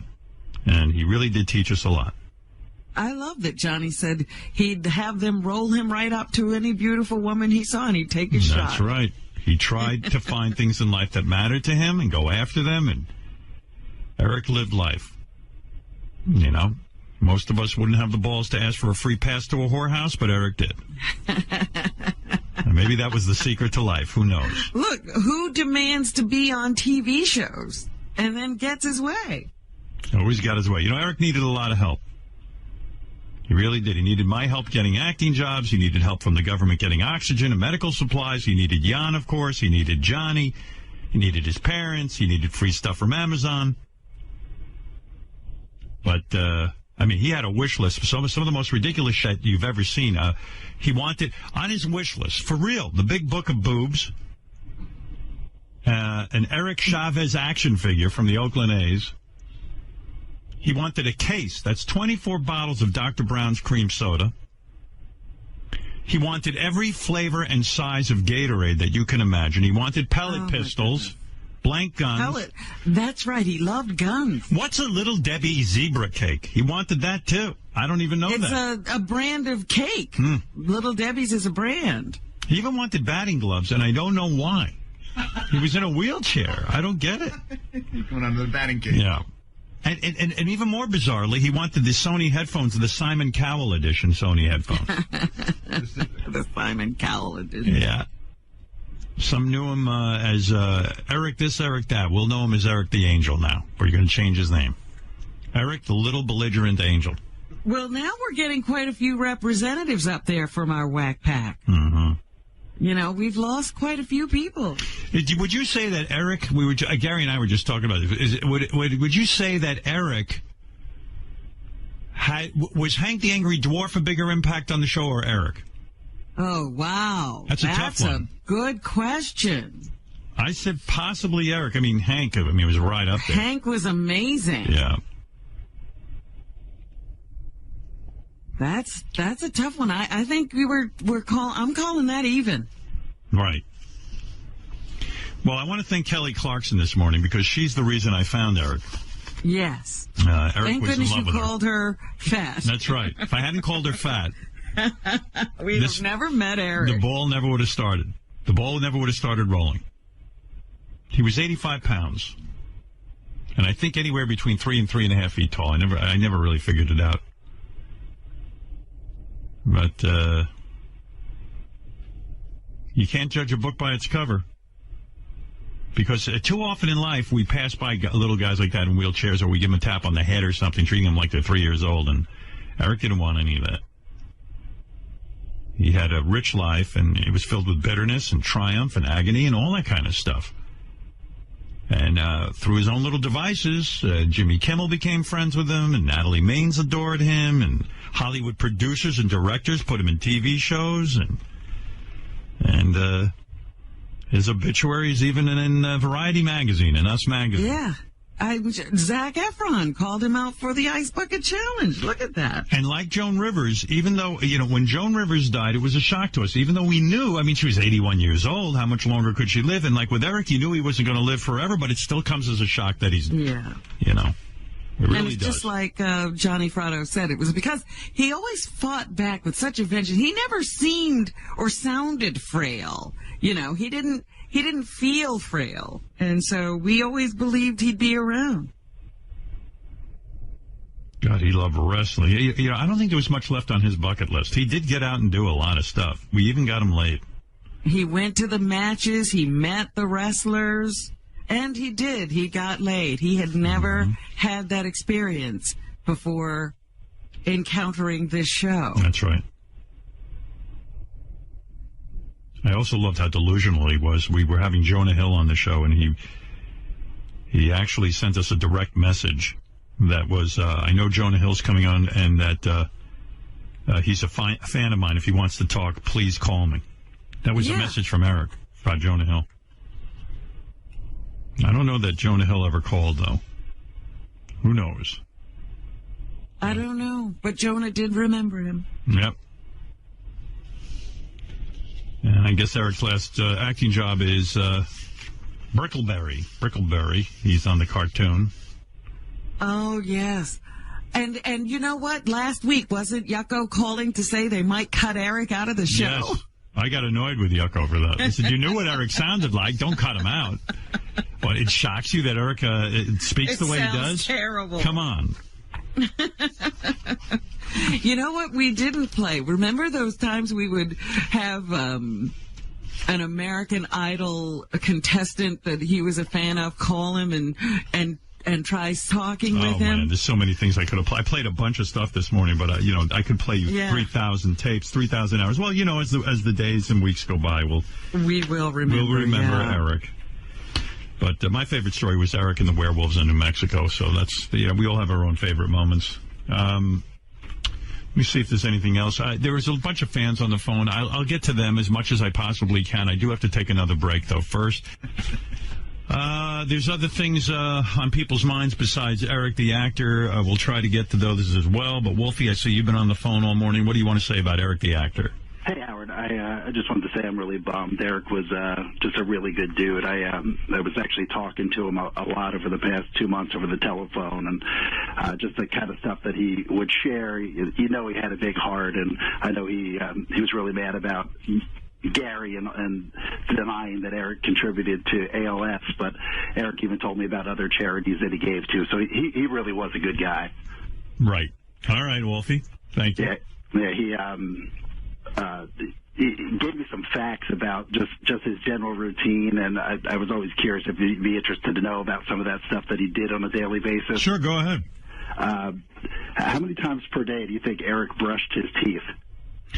I'm going to say he probably wasn't that fastidious. I'm going to say 3 times a day. Now, 1 time per day. That's it? Yep. He said he was just really bad about remembering that thing. He would do it in the morning? He didn't say when, because he only woke up around noon every day, so I would guess it would be later on in the afternoon. How did that come up in conversation? You just asked him? Yeah, I was talking to him for a while, and then he would just start saying stuff, and I'm like, man, I got to document this and remember it, so I would just kind of write down interesting things. Like, what do you think Eric's greatest fear in life was? Drowning. No, venomous snakes. Not werewolves? No, not werewolves. And that always cracked me up, because when would Eric ever encounter a venomous snake? Well, maybe when he went to New Mexico to tape In Plain Sight. Possibly, yeah. Yeah, maybe that was his fear. Yeah, he's just a fascinating guy. The stuff that he would come up with would always... Yeah, give me more. This is good, Wolfie. Okay, if Eric could have any career of an actor, which actor would he want? Johnny Depp. Not even close. Let me think. Jack Nicholson. No, it'd be The Rock. Think about the things that Eric is into, though, and that'll help you. What about Robin says The Rock? And maybe that's it. Nope. Who is it? Matthew Perry. Oh, my God, from Friends? Matthew Perry? And the reason was he was in a movie called The Whole 9 Yards, where he stood in a room with Amanda Peet when she was naked. So he got to see that. That's why Eric would want his career. That's the kind of thinking that I loved about Eric. Like, he didn't think about the roles of a lifetime or anything. He thought about, like, standing in a room naked with Amanda Peet. Yeah, he was a guy's guy. He really was. Yeah. What else you got there? Anything else? Oh, yeah, there's a bunch. What was Eric's favorite fast food restaurant? I'm going to say Wendy's. I got to get one of these right. Taco Bell. It's a place you guys used to love. Roy Rogers? Roy Rogers? Oh, actually, no, sorry. It was Arby's. Arby's was his favorite. Yeah, we didn't love Arby's. No, we didn't. No, Arby's wasn't our thing. What did he get? What did he get? The roast beef sandwich? He liked the hot ham and Swiss, the chicken bacon and Swiss, the chicken cordon bleu, the curly fries, mozzarella sticks, onion rings, and chicken strips. Oh, my goodness. Didn't he, at one point, wasn't he following on Twitter some of the fast food restaurants like McDonald's? Yeah, I believe he was, yeah. And, a part of, Cinnabon he followed. But, it's funny. You'd think Eric would have been a little bit more of a healthy eater, but I guess he didn't give a shit. How many times per week did he eat fast food? He wasn't in actual good shape for a little guy 3 foot tall. I mean, he wasn't fat. How many times a week did he eat fast food? This has got to be a big number. He told me on average. 7 times. 3 times. Yeah, I bet you it was 7. But what did he eat otherwise? Did Jan cook? I know what his favorite snack food was. I'm going to say, Pringles? You got it right. You're kidding. I knew that. How did you know that? From his Amazon wish list. Yeah, that was his favorite snack food. No wonder Eric had stomach problems. Eating all that shit. Yeah, Jan was talking about how he had stomach problems. Listen to what he ate. Yeah, if I was taking care of Eric, I'd just be like, oh, Eric, why don't you stop eating all that shit? What was his favorite food overall? I'm going to say some Italian dish, either pizza or spaghetti. Nope, bacon. Oh, wow. He did not hesitate. He loved bacon. You know, I was thinking as you're talking, as bad as Eric's diet was, I'm realizing now JD would probably drop 20 pounds if he ate as well as Eric. Because I watched what JD eats, and it's unbelievable. Oh. Yeah, but those I could go on, but those are a few of the good ones. And the other thing that he told me that when he was in high school, it just kind of shows you the kind of guy he was, that he was the highest earner in this charity competition that they have. And the thing that cracked me up, the competition was called a mathalon. So whoever answered the most math questions correctly got the most money for charity, and Eric won that. That can't be true. That's what I could not believe that he could. I don't know how he. Either that or all the kids in his school were morons. What, did they get the test beforehand and it was open book or something? It's just unbelievable. Yeah, he was an amazing guy, and you treated him really well. I know he liked you. He didn't like Gary very much, but he did like you. Yeah, Gary was his enemy. Did you? Yeah. You know, it's interesting. What do you have, a file on everybody? I mean, because you're like a creepy stalker, Wolfie. No, this was like I said. I only started talking to him maybe 2 months ago, and just as he was saying stuff, it was just fascinating. Did you? How did you wind up talking to him? But you take notes, right? And then you. I took notes on that, but I felt guilty about it. Like I never called in with it, right? Because I didn't want to. I felt like that was kind of betraying his trust. I didn't want to do that, but yeah. But now. Why were you talking to him? Just I hooked up with him from another guy from the show. He gave me his contact information, and we started talking. You know, Wolfie has a full-time job, which is unbelievable because you know he's got so much time. Well, okay, Howard, the only time you could talk to Eric would want me to call him at midnight my time. Right. because that's, outside of his nap or TV schedule. So, yeah, late at night, every now and then I'd give him a call. He didn't DVR? He would just, watch TV in real time? I guess not. I don't know to that level. But that's what he said. He would always say, hey, give me a call at midnight. What facts do you have on speech impediment, man? Do you have any? Nah, I don't know him. Okay, all right. Well, try to find out. He'll be calling you later with his contact information. All right, Wolfie, thank you for remembering Eric. Yeah, good guy. Thanks, Howard. All right, bye. Bye. Bye for now. That's how we should end. Bye for now. Using Eric's catchphrase. Yeah, we got a treat for you this morning. Well, Howard, I just have to interrupt for a second because, Elephant Boy's coming on. Yeah. And, we just can't trust him anymore. Why? Well, you can explain what he's going to do in a minute, but it's, once people get here, the story changes. Now it's not like what he originally told me it was going to be. What is it? Well, tell me what he's doing here. He was supposed to come here with his girlfriend from Cleveland. Right. And, and they're into all sorts of things because we've seen all sorts of things that they do. Yeah. Photographs and everything. What do they do? They're just... They're a wild swinging couple. They're Elephant swingers. Boys. They're swingers. Yeah. Elephant Boy's a swinger? Yeah. And she was bringing a friend that wanted to meet Crackhead Bob and date him. Yeah. But now... She says, turns out what? I said, well, what do you want to do with Crackhead Bob? She goes, show him around town, that sort of thing. I go, what about dating? She's like, oh, no. Oh. And we have Crackhead Bob coming down here. I was all excited. He's going to be disappointed. Yeah. Where is that idiot? Where's Elephant Boy? I'll bring him in. Yeah. What's he making my life nuts for? These people just run him around. I hope you didn't fly these people in. No. Elephant Boy was looking for a shot on the air, so he had something good going on. Elephant Boy's up to some weird stuff when he's not with us. Yeah? Yeah, I'll show you what I mean. I got tape of it. Oh, you're kidding. Yeah, and he doesn't even know I have tape of this. When you think of swingers, you don't think of elephants. Hey, Elephant Boy. Oh, here he comes. Elephant Boy. That's a swinger. Elephant Boy, what's going on, man? I thought you said there was a girl who wanted to go out with Crackhead Bob. Yes. As I was told to numerous of times when we planned this, it's a... yes. When she forgot how funny he was. I was going to say, how could you get angry at him? I know. when she planned to come to New York, we thought they would... He's speaking English. I know. I know. She thought it would be a good thing, maybe like to go out with Cracker Bob and maybe double date. Right. You know? Yeah. And now she says because I mean, to play a goof. No, this is not good. To play a goof on Cracker, I mean, you're in the same league with Crackhead Bob. You have a speech impediment. And you know what that's like. I know. I mean, I this not be BS. I think she like get like sick on a bad case of the nerves. And now. What do you say? A bad case of the nerves. Oh, the nerves, right. Here's the deal. What's the story going on with you? You know, it's hard to believe that Elephant Boy got a girlfriend, which he did. Yeah. She's here. Yeah, where is she? Bring her in, Gary. Yeah. Yeah, and I thought you broke up with her. We have a record. Don't say it. Oh, come on, I want to hear that. What did you have? A reconciliation.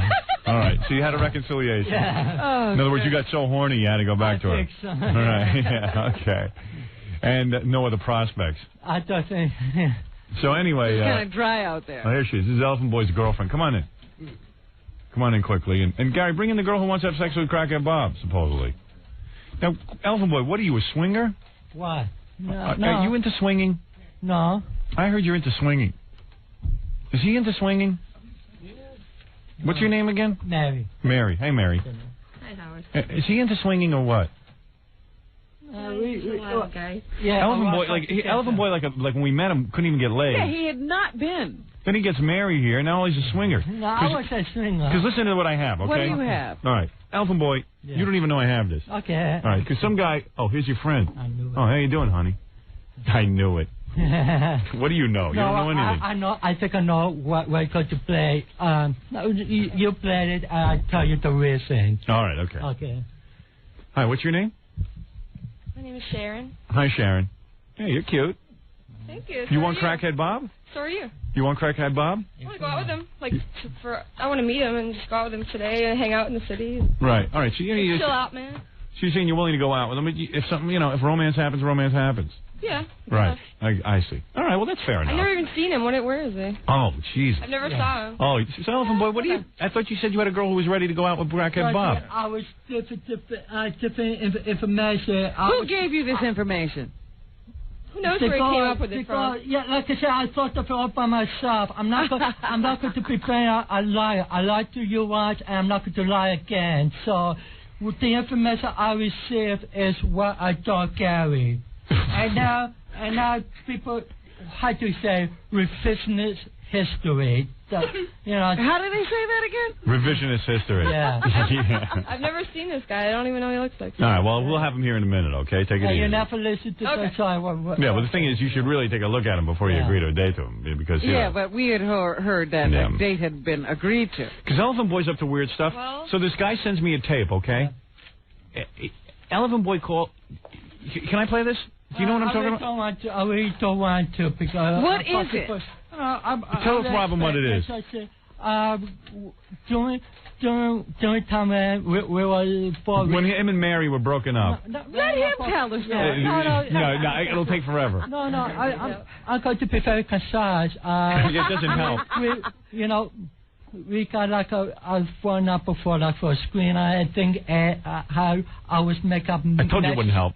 I was make up messages, to say that, I was, maybe you better take over. Yeah, that's it. No, all I know is... I don't know what he just said. This guy sent me a tape. Elephant Boy was... I was serious on it. Elephant Boy was making calls to some kind of... Hotline. Yeah. What was it for bisexuals? Or? Yeah, that's it. We got the number out. We called... We was... Let me play this so Robin can hear it, all right? Who is this friend who gets him into all of this? I don't know. All I know is I get this tape, Robin, in the mail. I've had it for weeks. Okay. And I couldn't wait to get Elephant Boy in here so I could question him about it. All right, here's Elephant Boy making... Now, where'd you find this phone number, Elephant Boy? It was in an ad of some kind. Okay, an ad from the newspaper. All right, you ready? Here we go. Hi there, couples.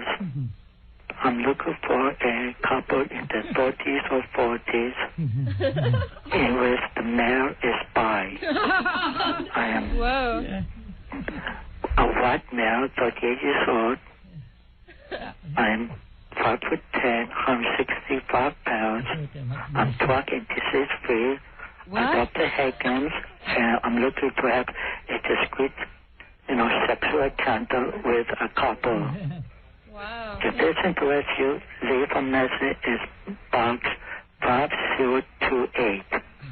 To go back to an ad that you've already heard, press 1. To replay this ad, press 2. To skip to the next ad, press 3. I'd skip to the next one. Yeah, right. Now, first of all, how many guys talk like that? No, I'd have to replay that ad. What are you talking about? Yeah, right. But I'll replay that. But what is it, Gary? I was going to say, if you just let it run about 10 seconds longer, just in case there's any question whatsoever. Right. They said, they asked for the guy's name. It says, send your... Okay, here it is. To respond to this ad, press 4. After the tone, please record your message for... Fred. Hit any key to end your message. Yeah, how many guys named Fred talk like that? Yeah. So what are you doing? It was a quack. You're looking for a bisexual... No, I'm not like that. You want a couple where the guy is bi. We was making stuff up, and that's why we come to. We always try to be... I always thought you were like a real nice guy. Yeah, I am, but like I say, if you go by the team, maybe I'm not, but in real life, I am. You're into some weird stuff. I know, but I have some crazy friends. Right. Poor Elephant Boy has all this sexuality trapped inside, but he's Elephant Boy. Are you serious? You think this is serious? Oh, I do, yeah. You think he really was advertising? Yep. Did you find somebody? Did you get any calls? I never played the message back. If you heard that message, would you call that? No. I got to hear it again. You want to hear it again? Yes. All right, here. Yeah, I'd run up a phone bill just listening to this over and over. I'll save you some money. How do I do? That we understood. One more, you'll understand that. All right, here. Let's hear it again. Let's hear it again. Wait a second. I like how, and he's real serious when he leaves a message, too. I was after that, I was cracking up. I think you were just trying to get laid, and it backfired. What are you just telling Mary was perfect? No, I mean, no. I just said I was just crack up after I did the message. I don't know. He just gave her a perfect sign. No. I don't know what he's doing over there. I don't know. He's trying to cover. Here we go. Hi there, couple. I'm looking for a couple in the 30s or 40s. Wait, if you keep talking over it, It's funny as hell. It's funny as hell. Don't tell me what's funny. It's not that funny. I notice he's trying to talk over it. Yeah. You better be quiet when I play this. I'll cut off your microphone. Hi there, couples. I'm looking for a couple in the 30s or 40s in which the male is bi. I am a white male, 38 years old. I am 10, 165 pounds. I'm drug and disease-free. He's what? Drug and disease-free. I finally got it. Oh, is that what that is? Wow, good for you. I didn't know what it was the first time. All right, wait. I got the head games. I got the chickens? No, I don't play head games. I don't play head games? I'm really getting this now. I'm not denying I say it. No kidding. I don't play head games. I don't play head games. You are one big head game. The man has to be bi. The man has to be tri. Wait till he gets a load of you. Well, I'm looking to have a discreet, sexual encounter with a couple. If this interests you, leave a message. It's box 5028. To go back to an ad that you've already heard, That's press the best 1. Elephant Boy. To replay this you've ad, ever done. press 2. To skip to the next ad, press 3. To respond to this ad, press 4. After the tone, please record your message for... Fred. Hit any key to end your message. Fred. I'm French. Fred. So you're saying that it was all a goof? Yeah. Uh-huh. Why are you upset then? I'm not upset. I'm just embarrassed that it came about. I didn't realize it was a stupid thing to do. But I promised to be honest with you, and Well, maybe you were lonely. You were looking for a little love. Yeah. I got... How is that a goof is what I want to know. Yeah. He's very serious. What if he got a call? And he never checked the box, so what kind of goof is he it? checked the box. Please. He didn't check the box. Box was empty. Imagine you call up and you hear... I need that.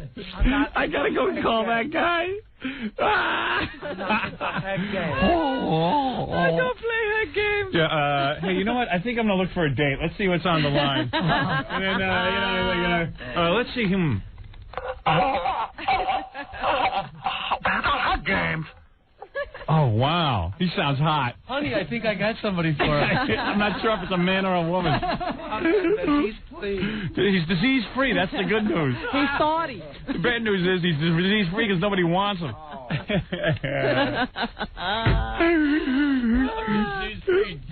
Done. And you think somebody put you up to this? Yeah, we both went, and my friend also left an ad, so... Oh, you both left ads. You're both looking. Oh. Yeah. Looking for love in all the wrong places. Horny guys. Yeah. I can't believe you did it in your own voice, but that's kind of smart, actually, because if anyone called, what might as well... What voice can he do? No, I'm saying, like, he could have had somebody leave a message for him, but then they would have realized when they saw him. Yeah, he didn't leave a big mess. Accident. Hello. Hello. Yeah, we was back up all the messages. It would be funny if we left message, and I tried to be like, close as possible. Right. Of course. Look at your girlfriend Mary going, what is he talking about? Mary, so Mary, you two are back? What happened? I thought you had broken up with Elephant Boy, and get close to that microphone and let me know what's going on with you. How did you end up back with him? Well, we had some problems, so we broke up. What were the problems? What were the problems? I mean, I could guess. You couldn't understand him? It's very personal. Family problems? Yeah, family problems. Yeah. Like your family hated Elephant Boy? Oh. No. The kids like him. They get along good. They did? With him. What, your ex-husband didn't like him or something? No. Oh, God. Parents? Well, let's put it this way. The ex-husband had a fit. He just recently found out. About you and Elephant Boy? Yeah. I see. So everything calm now? I mean...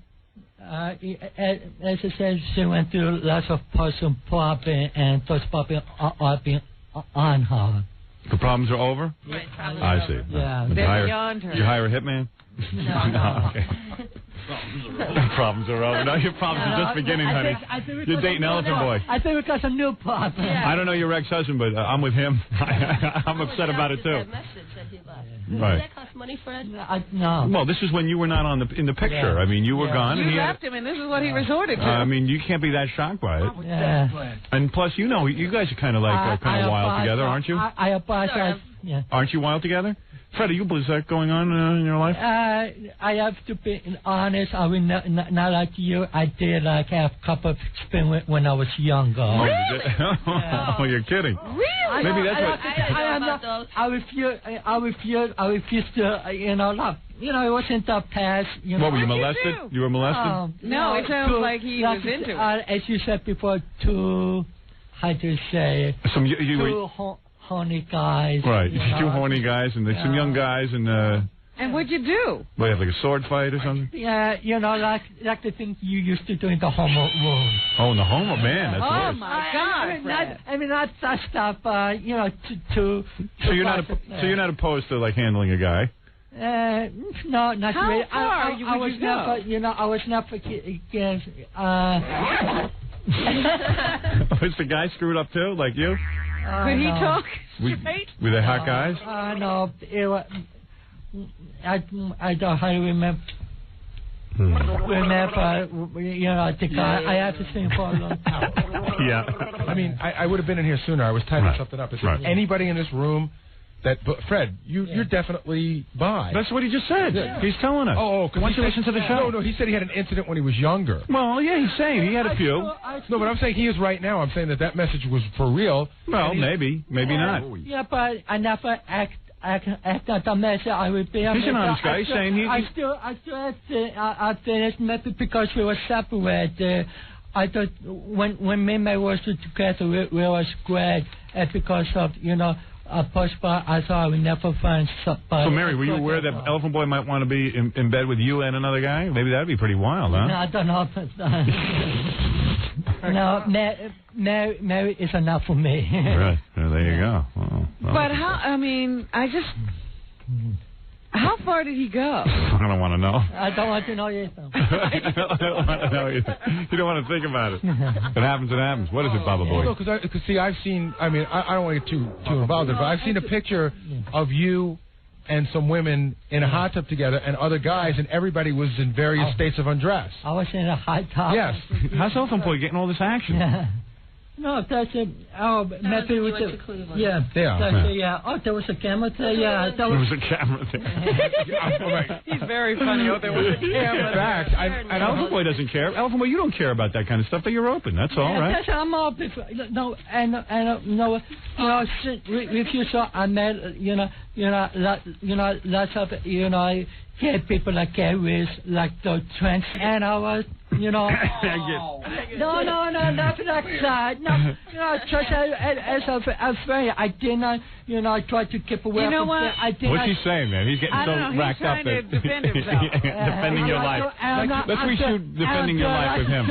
I'm doing a lot of job out there, so. What I think happened here is that since Fred was having trouble getting it all, anything that would come to him, he would take. Right. I think that when you're Elephant Boy. I find everybody met on this show, Would it be fair to say? Would it be fair to say that your mouth, while it doesn't work for talking, works for other things? Who knows what he's up to? Do his hands work? Does his mouth work? So would you be interested in a guy with your mouth or your hands? I don't know. Sounds like a yes on both counts. Who knows, man? Did anything else work? That's what. What about your seat? Oh, no. No, nothing like that. Nothing like that, right? Okay. Then you're hardly gay. Then you're not gay. Don't worry about it. That's it, definitely not. But has he had an experience, say, like in the last 2 years? No. 3? No, when I was in my 20s, so about 10. So you haven't had any experiences since we've known you? No. And listen, he's Elephant Boy. Who's he going to get? But he hadn't had any sexual. Mary's the only one who takes pity on him. But he said when he. Well, I guess so. When we met him, he said he was a virgin. But I guess that meant for women. Like I said, I don't want to pick that up when you first introduced me. Right. I was in denial. Hey, denial. You're in denial. I'm in denial right now. Africa was a great place to be. No. Wow.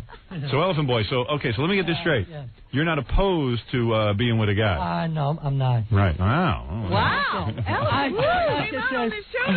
Elephant Boy came out. This is the 1990s.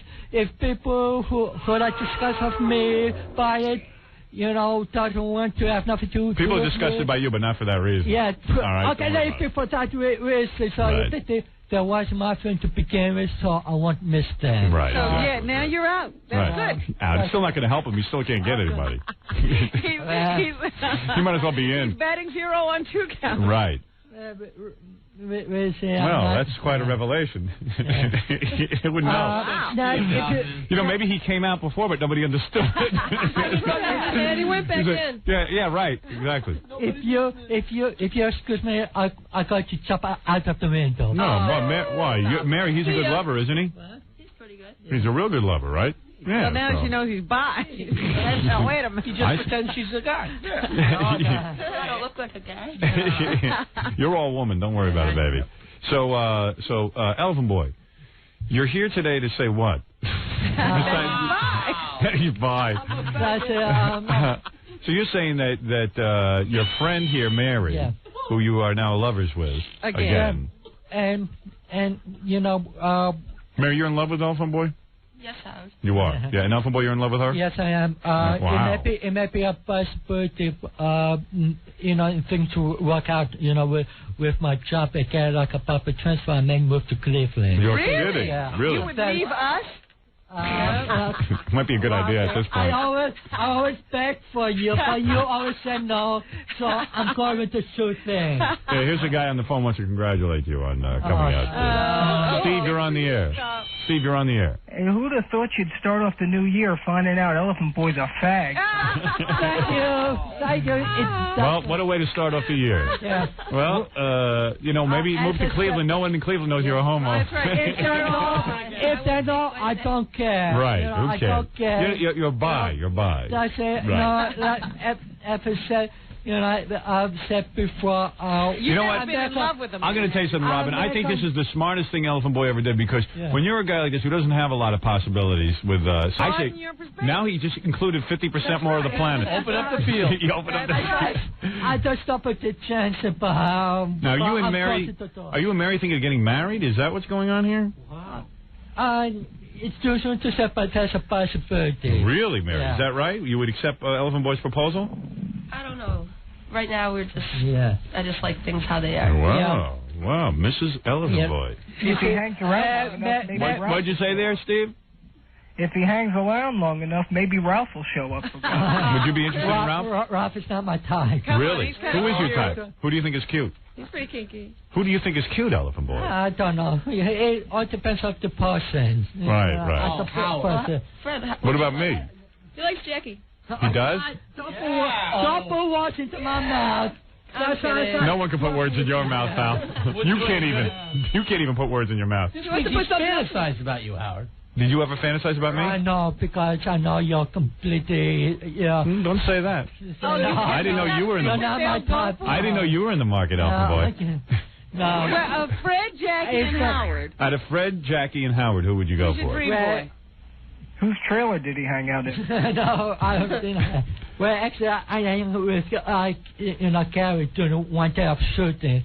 I think out of everybody on the show, Who do you like? Fred, no, it's the Nazi. If I will never ask about if Fred goes, I'll probably do it for him.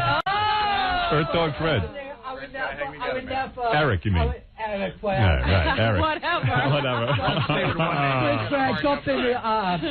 So you like Eric? Yeah. Right. Yeah, have you ever? I would never come out to him. What was that number? Look at Eric. Eric can't even look at Elephant Boy. Look at him. I cannot look at Eric myself. Right. Are you You're blushing, Elephant Boy. He's serious. Smitten. I am not smitten, because I know how Sway is with Allison. It's terrible. I think you two make a great couple. All right, get on microphone, Elephant Boy. I think you two make a great couple, yeah. So, all right, Elephant Boy. That's why I can't act on my feelings. And I respect you, Eric. Have you ever fantasized about Eric? No. No. Come on. No, like you say, I don't Gladiator? so wait. Can you imagine Eric all greased up with oil? Cowboy boots. Sometimes you see him at our Super Bowl parties in a towel and stuff. Mary, do you want to say something? Yeah, is that why Fred likes wrestling so much? That's Hey, Fred. I probably will never be allowed to enough wrestle, so I can't. Remember I said you used to like to hang around with the in the locker room to see naked guys? But I never got turned on by it. Sure. Sure. Really. All right, listen. So who do you like Clint Eastwood? Is he attractive? I don't know. Steven Seagal? If I was ever interested, if it was a male or female, it would probably be a nobody. What do you say, Robin? I don't know. I don't know either. Anybody famous? Right. Nobody. No one famous. Yeah. Right. Don't let him name your horse, Robin. Robin. With nobody? Is that what you said? Yeah. But out of all the men and women on the planet, Mary is your favorite. I think so, yeah. Yes. Well, there you go, Mary. In fact, the competition just increased, and you're still his favorite. That's no competition. Oh, that's so nice. So what's the truth? Have you ever used your mouth on a guy? Of course, you didn't say yes. I make a New Year's resolution. New Year's resolution. I make a New Year's resolution never ever to lie to you. All right, good. Well, you certainly have not lied at all. I don't care if my reputation is ruining. No, it's not. And if my reputation is good with you guys. Oh, you're fine. No, now you're an A-list guest again. Right, you're better than Crackhead Bob. Right at the top. I thought you were losing to Crackhead Bob. I tell you what the worst thing now. You're getting a gay elephant boy. I tell you what would be the worst thing now. Crackhead Bob would call me a fag. All right, look, Crackhead Bob is. I'm falling far behind. Yeah. Elephant Boy. We didn't know this was going to happen. Right. Mary and Elephant Boy are announcing they're almost betrothed. They're almost engagement. And she didn't know she was marrying a bisexual. Yeah. That's something we would talk about. That doesn't bother you, Mary, does it? Shouldn't really. Well, she didn't know what he had done. Yeah, be honest. accepted him I don't before. mind having friends that are bi. Right. But it's one thing. I have to put you up. I'm going to be completely committed to you. Okay, we'll work. We'll talk about it. But he's Mary happy. is very open. How do you know that 10 years down the road, once you've committed to marry, you won't get an urge to be with a guy again? Hopefully that one someone happy and You got to take that chance. Yeah. How would he know he's not going to have that feeling for a woman? You know, you got to take a chance. But at least he has a woman. You know, he might get hungry for a guy. Well, hopefully that won't happen, and if I do it before I have an accident, I'm going to get shock treatment. When you were a man, when you were with a man, did it leave a bad taste in your mouth? All right, easy. All right. Hey, listen, Crackhead Bob is out there. He wants to find out what's going on. Wow, Fred. Elephant Boy setting the Crackhead Bob up on a date. Maybe he wants Crackhead Bob. No. Would you go out with Crackhead Bob yourself? No. Wow. Not your type? I never did drugs. Bring in Crackhead Bob. I can't even wait. Look at oh my God! He's not going to say that. Not much. I won't blame him if it dies. Crackhead Bob, come on in here. I'm still not over this news. Well, we're reeling from it. We thought we knew ye. Yeah, that's something I was, I kept the secret, but it was my fault. They came out, so I have nobody to blame by myself, and. Take away the dude's phone. Yeah, that's a good idea. Right. Here comes Crackhead Bob, and he's laughing already. Yeah. Here he comes. Here comes Crackhead Bob, and look at Sharon's face. Look at Sharon, the friend's face. What? Yeah, you got a shock when you saw Crackhead. Crackhead Bob's not a bad-looking guy. He has a little lip. Yeah. And he's not gay, I'll tell you that.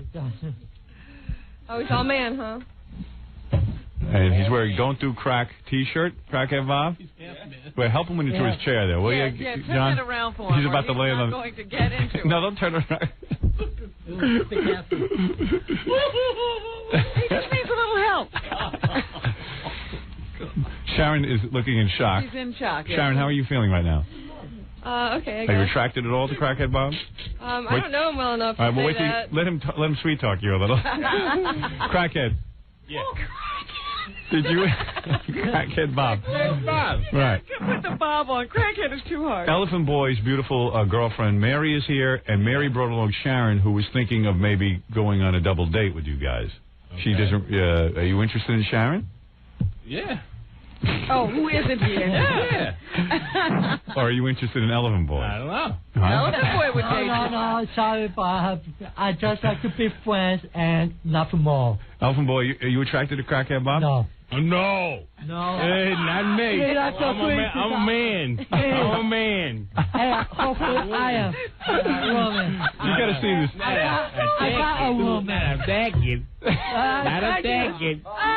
No. Elephant Boy. Wait a second. Crackhead Bob. Crackhead, why don't we concentrate on this love match here? Okay. Sharon. This is Sharon, a lovely girl, Mary's friend. Is she pretty? Now, Sharon, you said that you don't know Crackhead Bob. You've never seen him before, right? No, this is the first time. Have you ever heard him? Yeah, I've heard him on the air plenty of times. Oh, you have heard him on the air. Sure. When he came in the room, I noticed your eyes were rolling into your head. Yeah, you almost fainted. Yeah, I mean, I was watching you. No, you're kidding. Are you attracted to him at all, or? Not at this moment. It wasn't like love at first sight or anything. Right. There was no love at first But sight. I don't know. I mean, we could still talk, I guess. Yeah, Crackhead. Obviously, you're intrigued with her. She's a beautiful woman. Oh yeah. Yeah. Jeez. Very nice. Yeah. Yeah. Sharon, Thank you. keep the size of your breast. Oh, shut up, Elephant Boy. Sharon, is that They're something? pretty big. They are big. What are they? D cup? They're 38D. 38D Crackhead. You like that? Baby. I like that. This is Battle of the Macho Misfits I'm watching right now. Fred and Crackhead Bob with girls. They never did this on the Love Connection. Well, Fred, first of all, I got to tell you something. It was very nice of Fred and Mary to think of Crackhead Bob. Yeah, that's okay. Did you feel bad for him, Elephant Boy? Is that it? No, I found George Crackhead Bob to be a very nice guy, I have, a possible gig for him that I want to discuss in private, Oh, you want to be alone with Crackhead Bob? No. Is this a casting couch? No. Crackhead Bob, do you mind getting alone with Elfin? Not like that, but you was close into it. It's about. Do you mind being alone with Elfin Boy? I tell you why, Crackhead Bob. There's a movie theater that want to hire us when how a movie all been to some it worked. That's it. You understand, Crackhead Bob? There's a movie theater that wants to hire the two of you to host the movie when it comes out. Okay. Yeah, so I want to give I will give him the details later. Will you guys have to wear a special uniform and change into your uniforms together? No, you can come as is. No dress code. I see. Wow. Okay. But it just seems to me that Crackhead Bob, can you defend yourself if Elephant Boy should be okay with I make a promise to you, I won't make a pass to Crackhead. You won't make a pass to Crackhead Bob. Okay. All right, there you go. I never make a pass to you before. I don't think Crackhead Bob understands too much, so you wouldn't want to make a pass to him. Yes, Gary? Well, we were talking out in the office, and this clarifies a lot of things with Fred, like why he has to be at every World Wrestling event. Yeah, we figured that out. But it's not for that specific reason, maybe a back reason. I want, What is that, Gary? But we were also talking about like I know, but Ganji asked me if I thought any different of him, which I don't. No, I think he's as big a mess as ever. But I do know that I've shared dressing rooms with him a bunch of times. No. Oh, Gary, I never thought of you anywhere as a friend. I never thought you looked. Did you look at Gary? I don't know whether to be disappointed. Were you nude, Gary, in front of Elfin? I think I've been in front of my underwear. Wow. Really? No, I never saw you. You know what? Remember Channel 9? There were like two dressing rooms, one for you and one for everyone else. Right. I know I've got to change in front of Fred quickly. I never saw you in wardrobe, Gary. That's my recollection. I never, saw any of you. All right. So now, everybody's thinking back what they've done. Yeah, right. So listen, now we're getting away from the point. Alvin Boy topped everybody today. He really pulled it out of the bag. Sharon, Crackhead Bob, a little love talk, a little conversation to see if there's some compatibility here. Please, Crackhead, take your best shot. What's going on? So you want at the toast over? You want? Well, boy. What? Oh, Robin, please. Let the guy get his rap going. Give me a second. He's a little nervous. Yeah. Oh, fine. I didn't know. All right, go ahead. You want at the toast? You want lunch or something? Lunch? Yeah, something. Yeah. No, a bunch, I think he said. A bunch of close enough. All right, after the show, would you like some lunch, he's saying. Thank you. I want to see if you could find me some cheap heroin since you got all the connections in town. I think no. Cheap heroin? You into heroin, really? Snack is back, man. Really? Oh, come on. No, I'm just kidding. I'm not. I don't know where this panel came from. Yeah. This is the panel from hell. Can I live now? All right, wait a second. So come on, make some conversation. Ask her if she has a boyfriend. Ask her ask her. You a boyfriend or something? Yeah, I do. You do? Yeah. Then no. You're not going to go out with her now? What am I going to do? She's lying. Yeah. Well, I'm in New York, though. I mean, he lives in Ohio, so it's okay. Then no. You're not going to go out? Wow, he's rejecting her. Yeah. Why don't you go see if something happens? Because I'll get a pants and that's it. What? You're getting her pants and that's it? No. No, what'd you say? We're going to be pens. Pens? Friend. No, so why not see if there's romance? Boyfriend she can dump if she falls for you. What are you giving up already for? I know why. I usually start out. Why? She doesn't want to pay for lunch and get nothing out of it. Right. No, not that. But you know you got to win her over. If that's it. Elephant Boy won Mary over. He didn't win her over in 2 seconds. Yeah. 3 seconds, maybe. No. Ah, well. How long did it take before you two became lovers? Was it almost instantaneous? Just about. Like a little time. Yeah. Yeah, way to go. At the airport. Yeah. At the airport. Whoa. Cracker, just because she has a boyfriend doesn't mean she's married. Hey, even Ratso's got a girlfriend. You should have one, too. I don't have a boyfriend when I'm in New York. Right. She's open to it. You're open to other men, aren't you? Well, yeah. Crackhead, what's your story? No, it doesn't matter. But I already... A while ago, I went on a date. What? A date and a date. Yes, so what else you got to do? And then... It's not like you have anything else to do the rest of the day. What is he saying? He's saying a while ago he went on a date and the girl didn't give him anything. Check his phone bill. Yeah. Yeah, so... You don't want to even try? Boyfriend, then no. Really? Well, D-cup. Oh, you know what it is? That time we set him up, that girl had a boyfriend, too, and he got burned. Yeah. I told and he's upset. Bob, we were going on a double date, so we will all be together. Double date? Yeah, what's wrong with that? Okay, well, that's okay. That's cool. okay. All right, that's cool. Yeah, because, you know. Yeah, you just hang out. Yeah, if you maybe don't she'll like you. Or maybe Elephant Boy will like you. No. Two possibilities there. No. Not me. Maybe three. I'm a man. I'm a man. Well, Bob, don't you have stuff to do, like go home and stare at the wall? Yeah, walk. And walk. Oh, baby. You might as well go on the date. Is there any chance, Sharon, that you can end up kissing him or involve him some fondling? I don't know. You don't know? I don't know. But, I mean, there's a chance. Maybe. Yeah, if hell freezes over. No, what did you say? I'm sorry? I guess there's a small chance. There's a small chance. All right. Well, when there's hope is alive, as Jesse What Jackson does it says. take? A lot of drinks? I don't know. Well, Crackhead, what do you... Get to know him a little bit, you know? Right, well, I've spent a lifetime trying to get to know him. Come on. He's a sweet guy. He is. Yeah. No head games. No head games. No head games. What you shut up? No head games. No chickens.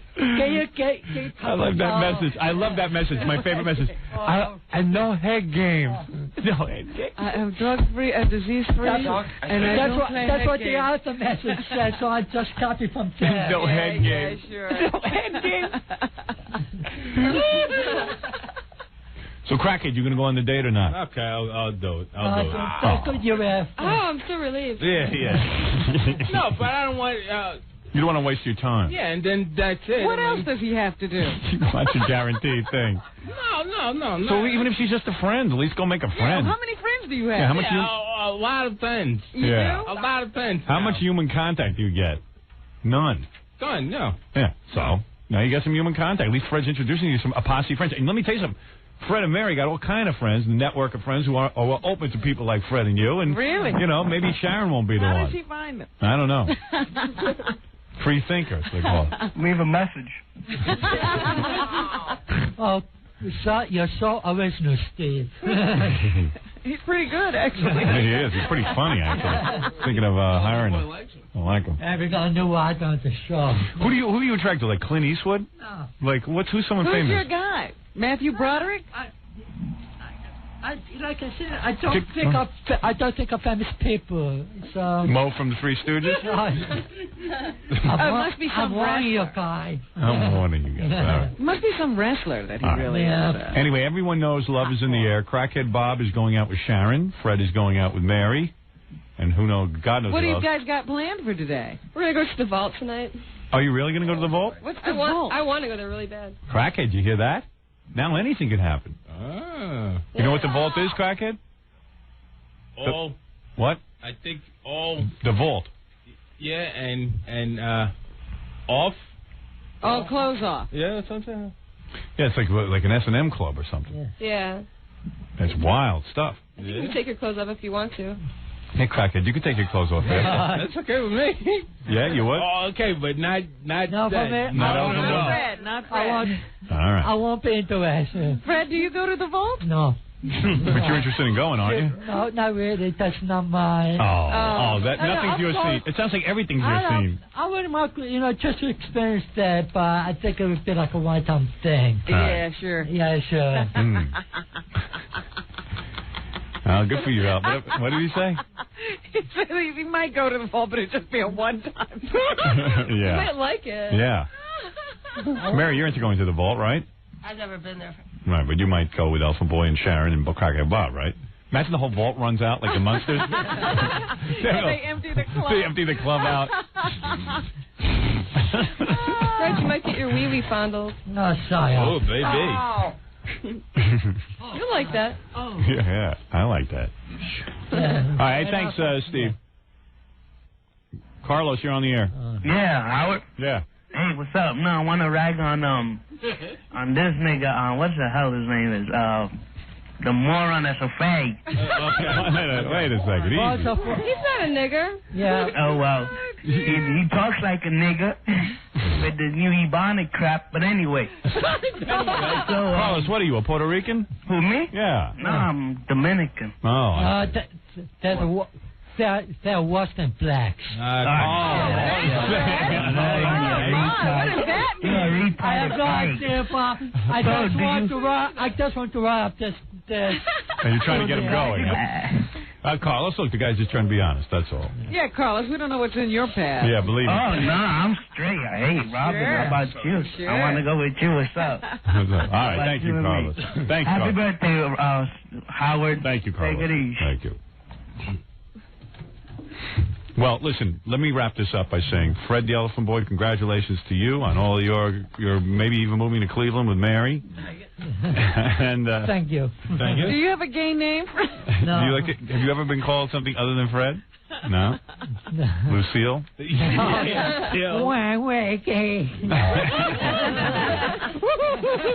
this guy you had in your 20s was just a pal of yours? Yeah. You met him at a club or something? No, I was like a buddy. Did you kiss? No. Why?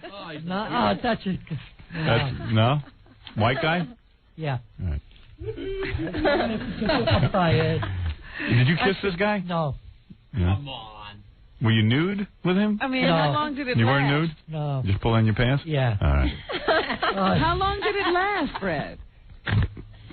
Believe me, a lot longer in my memory. A lot longer now than what actually happened. I see. Maybe it was just one foolish moment. That's all. Yeah. It was just one guy?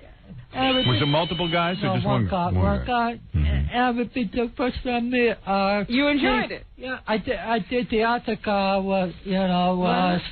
was a mental case at the Fed. And what did he say? He said the other guy was a mental case as a result. Oh, he was a mental case. Yeah. Oh, he flipped out after doing it. Yeah. Well. But it's not that he didn't mind that was a guy. It was just you. I did not ask him that. But did you enjoy it?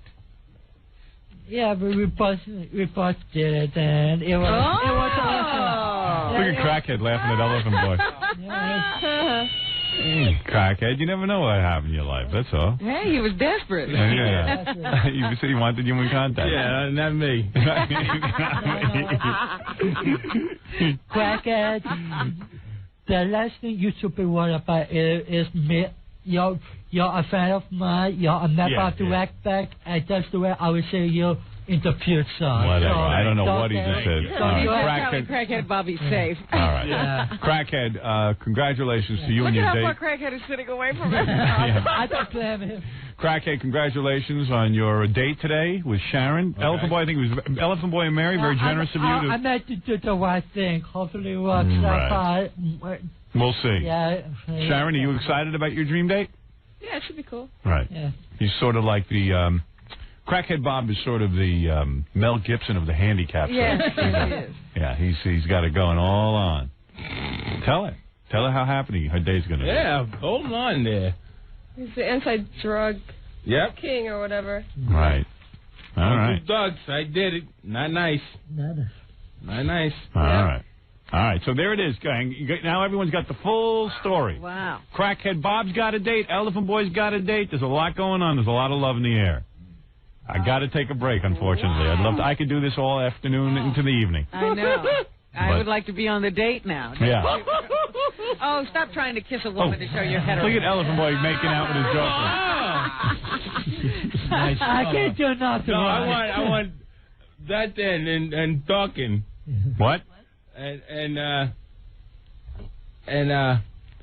boy, it's gonna be some day. Yeah. Elephant Boy, what are you doing? Making out with your girlfriend over there? Yeah, that's a kiss. Yeah, just a little kiss. Just to reaffirm that everything's fine. Okay, good. All right. Well, he's saying, well, still, you can kiss me because I never kissed a guy. Yeah, right. My lips are safe. Mary, you're still in love with Elephant Boy, I hope. Yeah, I still am. Right, of course. Of course. You're still the same Elephant Boy. That's the same guy. I have to buy one quick gift for you. You know, one quick present for you to make this up on you. What? No, I have to buy you like a nice gift for you to make it up. Oh, you gonna take me shopping? Yeah, I think I have to now. He's gonna buy you some expensive gifts. Yeah. Yeah, where are you gonna get money? You know what you can do? Go hooking and get some guys. Yeah. I mean, have money. I want to use the frequent. Tunnel bunny. Yeah, you can be a tunnel bunny and make a lot of money and buy a gift. No, actually, you're smart, Elfin Boy. You should tell Mary everything. If you're thinking of moving in with her, you should tell her everything, all your sexual fantasies and desires. You don't want to keep that hidden away from Mary. Yeah, I read You really want to unleash that? Yeah, right. We're not our puppets like the thing that the cat. Hey, Elfin Boy, you want to sit on this vibrator?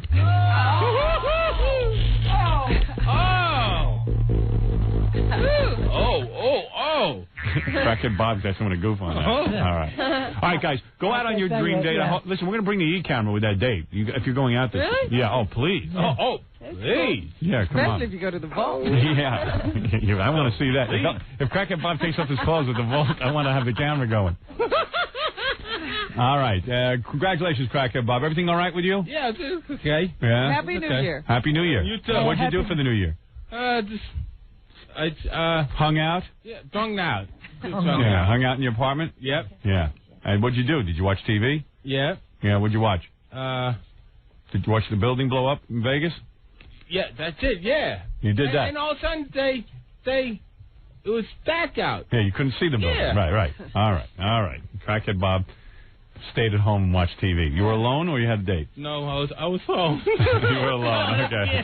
Again. All right, Crackhead Bob, Elephant Boy, Sharon, and Mary. Thank you, Elephant Boy. Happy birthday, Howard. Thank you very much. Thank you very much. And we'll take a break and we'll be back, Robin. That was your birthday present. That sure was. That was the greatest. That was a great birthday show. Howard, I brought you some movies.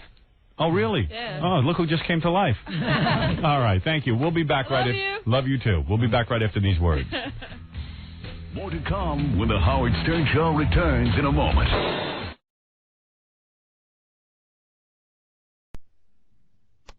That I shouldn't be with a man who's 1,000 years ahead of the rest of the world in Howard Stern. You should not be a Jewish person in Kew Garden Hills. You're speaking Lashon Hara, and you should be denounced from the Jewish world because the man that I'm sitting in front of, Howard Stern, is not only 1,000 years ahead of the whole world. You are talking about a human being who went through the world to get where he is. Right. Well, I have a fan. What is it, Benji? I just want to explain about his germ phobia. That's why he gets Social Security disability and has since, as far as an article says, since like 1992. Produce the article, Benji. All right. I have it right here. Okay. Produce it. But you're afraid of... Benji, in other words, you lied again. No. You lied again. Produce the article. Where's the corpus delicti? Produce the article. Are you on Social Security? Tell the truth. Wow. Hello? No. You're not. No. He hasn't answered a question since he got I'm trying to get the license out. You probably have another name. He has a purse. You have a purse, yes, don't I'm you? looking for the license. It's right next to his tampons. Oh, just 1 second. 1 second. We'll get the license out to you. Oh, here it is. Wait, I have a driver's license. Let me see it. Benji was wrong again. Benji, you're wrong again. Benji, you're wrong again. What does it say on Elliot Offen's driver's license? Wrong again. Wrong again. What does it say under sex? Elliot Offen. Offen, not Offen. Sex male, eyes blue. Your height is 5'11". Howard, wait. But don't give out all my information because you might have some like screwball cornball who wants to do some harm to me. Indeed, it says 7'3", 52". No way. Really? Yeah. Well, he looks terrible for his age. Yeah. Robin, you know I don't look terrible for my age. But that's part of your gig. That's part of your gig. You have to say that. That's why you're with Howard Stern. Elliot, listen, great seeing you as always. Oh, my goodness. I'm sorry, I can't reach. Elliot. I'll put it right here, Elliot. Can I have that, please? Yes, you can. I can't reach you, darling. To order Elliot's manuscript, pristine physical condition. Howard, did you put me on WCBS Channel 2 Worldwide to be dancing in front of your 150 million network watching audience? Did you put me on as your opening act to describe on your 4th season on WCBS your brilliance and your extemporaneous comedy? Let me give a plug. Let me give a plug. Okay. To order Elliot's manuscript, pristine physical condition, send a check or money order for $10 plus $3 postage and handling. You'll get to hear Elliot's philosophy, his attitude toward eating. He has thoughts about this stuff. What he's saying, from what I have heard, actually makes sense. That you should eat. Genius says it actually makes sense. I haven't read it, but what you told me. Are you doing it, Elliot? Are you following your own advice? Robin, I would love, with all these kinds of remarks that you make, I would love to see. I saw Jackie's horrendous condition, but I'm sure you're a female. You're in good condition. But I would love to see you, Robin, in the condition that you're in, and maybe this macrobiotic vegan lifestyle can keep you living for 180 years without a sniffle. I look better with my shirt off than you. But you haven't seen me with my shirt off. I've seen enough. Oh, you've seen enough. Mm. You mean with my garter girdle picked all the way up like you told me to do, and I did it. I took your dare and I did it, and then you said take your panties down. Send a check or money order for, I'm going to throw up, for $10 plus $3 postage and handling if you have financial Howard, you couldn't throw up if you put me on WCBS Channel 2. All right, here's the article that Benji, you asked him to produce. Yes, but wait a minute. Does he have an original newspaper? Dude, Let's see what he has. It's from LexisNexis. It's from Miami. It's a genuine article. It's a legitimate... Read to us what it says. Oh, it's on a piece of stationery. It's on a... Where's the newspaper story? It's on a piece of stationery. Read to me what it says. It's on a piece of stationery. What do you think, we fabricated it? Yes, you did. Oh, if it's on a piece of stationery. Elliot. This is a newspaper story. Elliot, Gary, the service that you use, Gary, they can't hold newspapers. And this is newspaper right here. Elliot, shut up. You are such a you-know-what. All right, go ahead. Elliot, you said I was lying.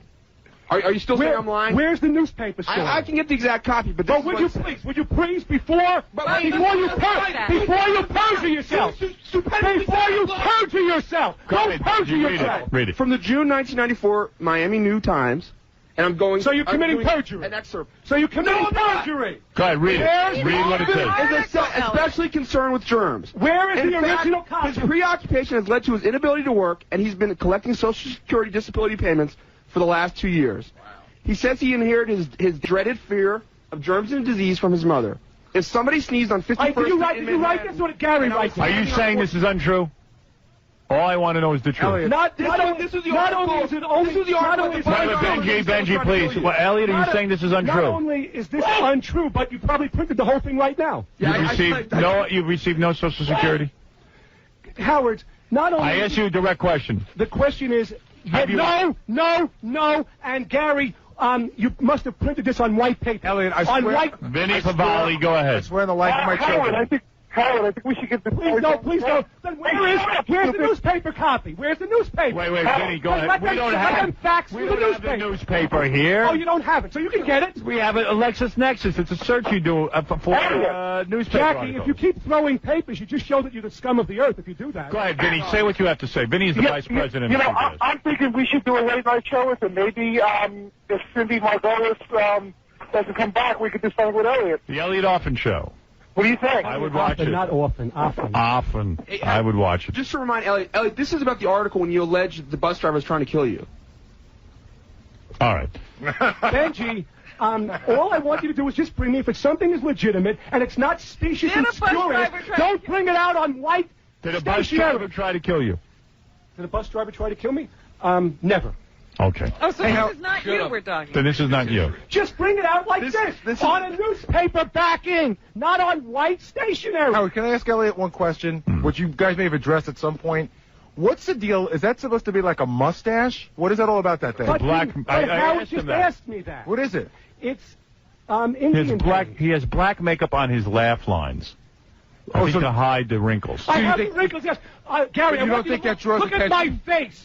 Where's all the wrinkles on my face? Not a one. Howard is looking carefully, can't find a one. Elliot. He's looking carefully. Where are they, Howard? Under your eyes and on your laugh lines. I can't see. God. Under my eyes? Your face is a road map. Oh, yes. Oh, look at me on the screen. Look how beautiful the face looks. Wow. Oh, my God, is that me? I look sweet and hot. And look at me on the screen. Hello? Look at me on the screen, not a blemish in my face. I got to say goodbye to you How now. old were you when, like, the whole brain just snapped? Yeah, Gary, please. Elliot, I want to thank you for coming in here today. Benji and Gary escort Elliot out. Elliot Offen is the author of... He's a great guest. I am a fan of Elliot Offen. Did you hear the whole world said? I said it. Howard Stern says he's a fan of Elliot Offen. That's why he brings Elliot Offen on K-Rock. All right. With a 75 million listening audience. To order Elliot's manuscript, send a check or money order for $10 plus $3 postage and handling. The check should be Elliot Offen, 7234 Austin Street, Suite 3C, Forest Hills, New York, 11375. Elliot, thanks for another appearance. As I'm leaving, Howard, don't you want me just to tell you the most interesting thing about the Miami Beach trip after the plane flight?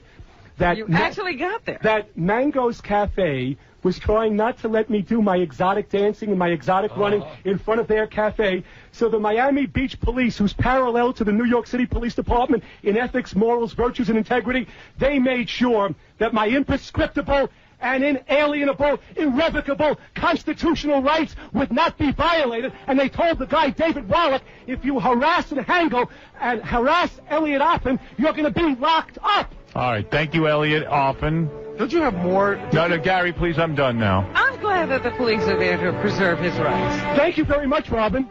I've had 2 run-ins with the police But my exotic entire life. running, I've never heard of that. I've had 2 run-ins with the police my entire life. But I never have run-ins with them. The police are there to protect me because they know I'm an upstanding and outstanding citizen. I've got to take a break. I don't think he's what the founding fathers had in mind. Right. Exotic running and exotic Elliot, thank you so much. Thank you very much. Elliot Offen, everybody. Our exotic runner. He has some things he has to collect, and then he's going to... I love to look at his... It's almost like he moves in when he leaves. So he loves to look at my... The tuchus that's fat. The tuchus that's out of shape, he loves to look at. That fine ass that he told the whole world. Go ahead. We got to see this. Hey, help him out. Help him get his stuff together. How does he expect to get a woman? I don't care. Don't answer, and don't ask any questions. Elliot, thank you. I'm not asking you. I have no answers. Elliot, thank you. Thank you very much. He was terrific. There he goes. Here he goes. I got to see this. Oh, that walk. Don't block my view. Turn around. Let's see that fat ass. Turn around. It's the back. It's the back. That is... All right. Shoot me. We're going to be back right after these words. I've fallen behind. But let me say hi to a couple of callers. Go ahead, Kevin. You're on the air, and then we'll get right to it. Hey, good morning, Howard. I have a question about something I saw on the internet. But first of all, that interview with Alanis Morissette yesterday was awesome. Yes, I think you made her a little bit uncomfortable, though, when you asked her about American Idol, if you could tell. You know she was on Star Search, right? No, I didn't know that, actually. Yeah. But anyways, I noticed yesterday on the internet, Forbes had their 100 most powerful in Hollywood, and your name was not on the list. Actually, I just read in the paper my name is on the list, but I didn't even understand the list. It says I make more money than David Letterman, but David Letterman's like number 13, and I'm number 40 or something.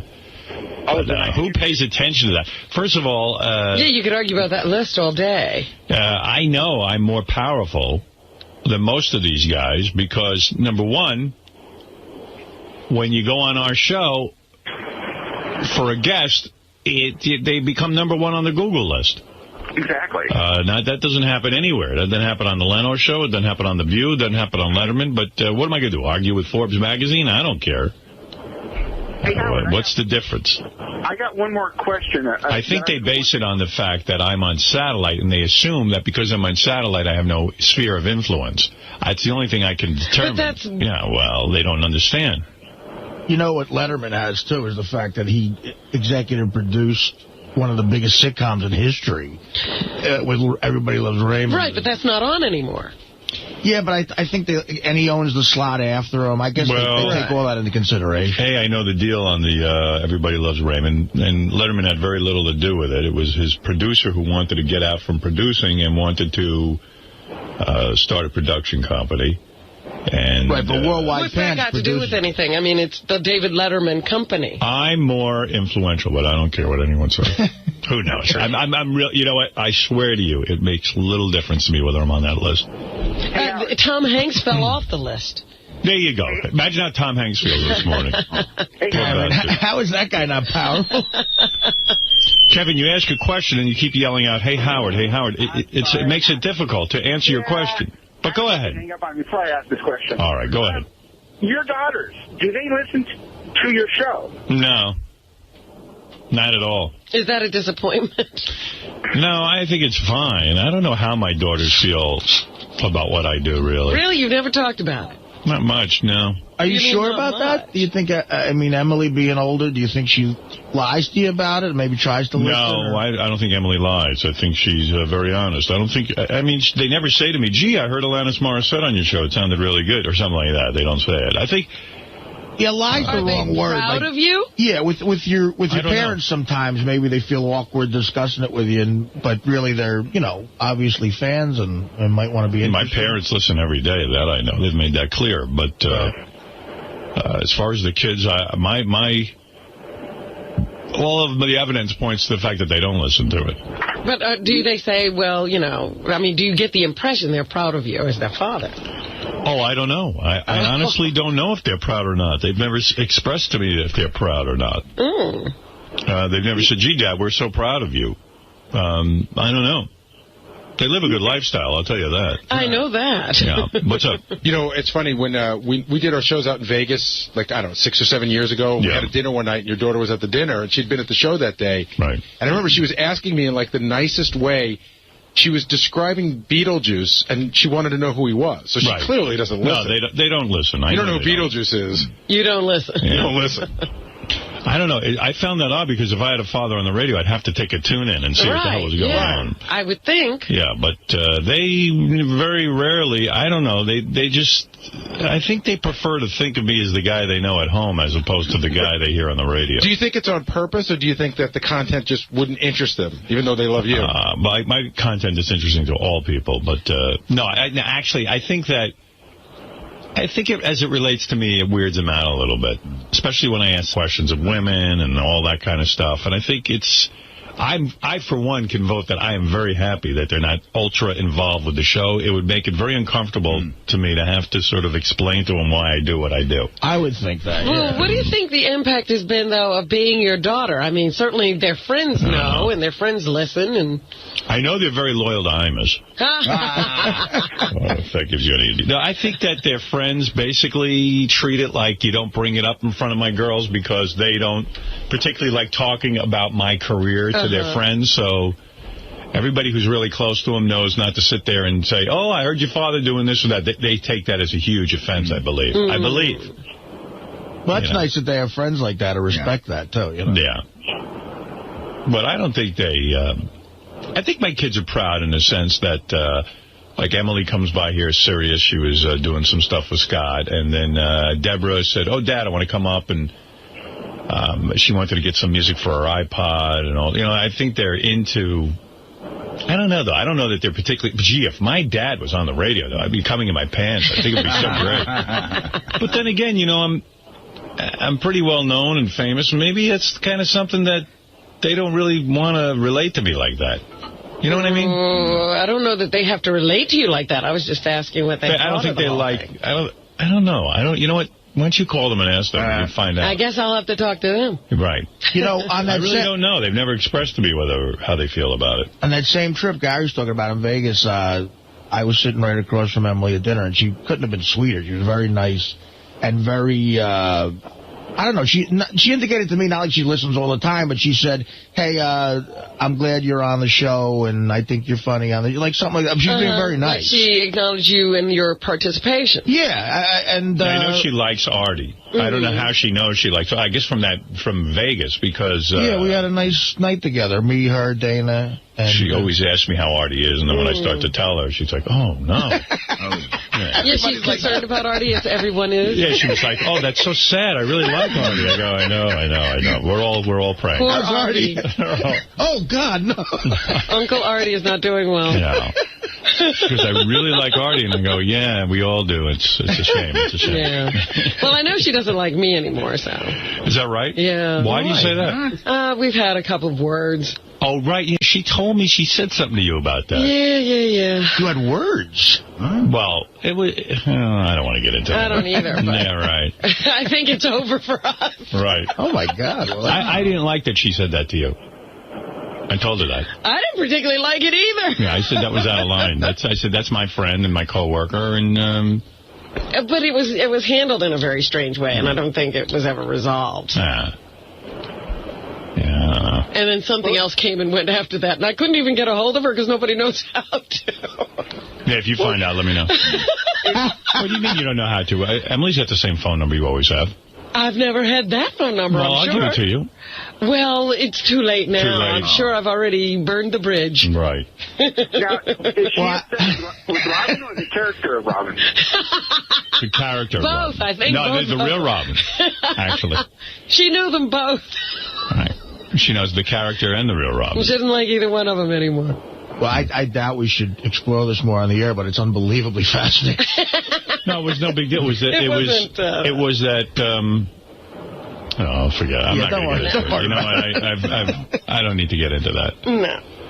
But, yeah, no, I don't know. I think Emily hates Eritrea. She said that to me that night. It's weird. 7 years ago, she knew that. You know, that Eritrea is going to come between me and my friends. Yeah, I don't know. I don't know that my kids can fully appreciate my career, but certainly I don't expect them to either. You know, I never, like, I don't need to be worshipped and, you know, like, hailed by the kids. Whether they understand the extent of the accomplishment and the struggle, I don't know. I never really laid that on them. Well, why would they know the struggle? They didn't see any of it. No, exactly. So right, but they're dealing with a whole other set of problems that other people haven't had to. I mean, they have their own struggles, I'm sure. Yeah, no, they have had, like, a lot of issues around it. Mm-hmm. You know.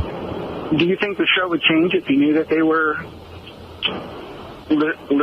listening?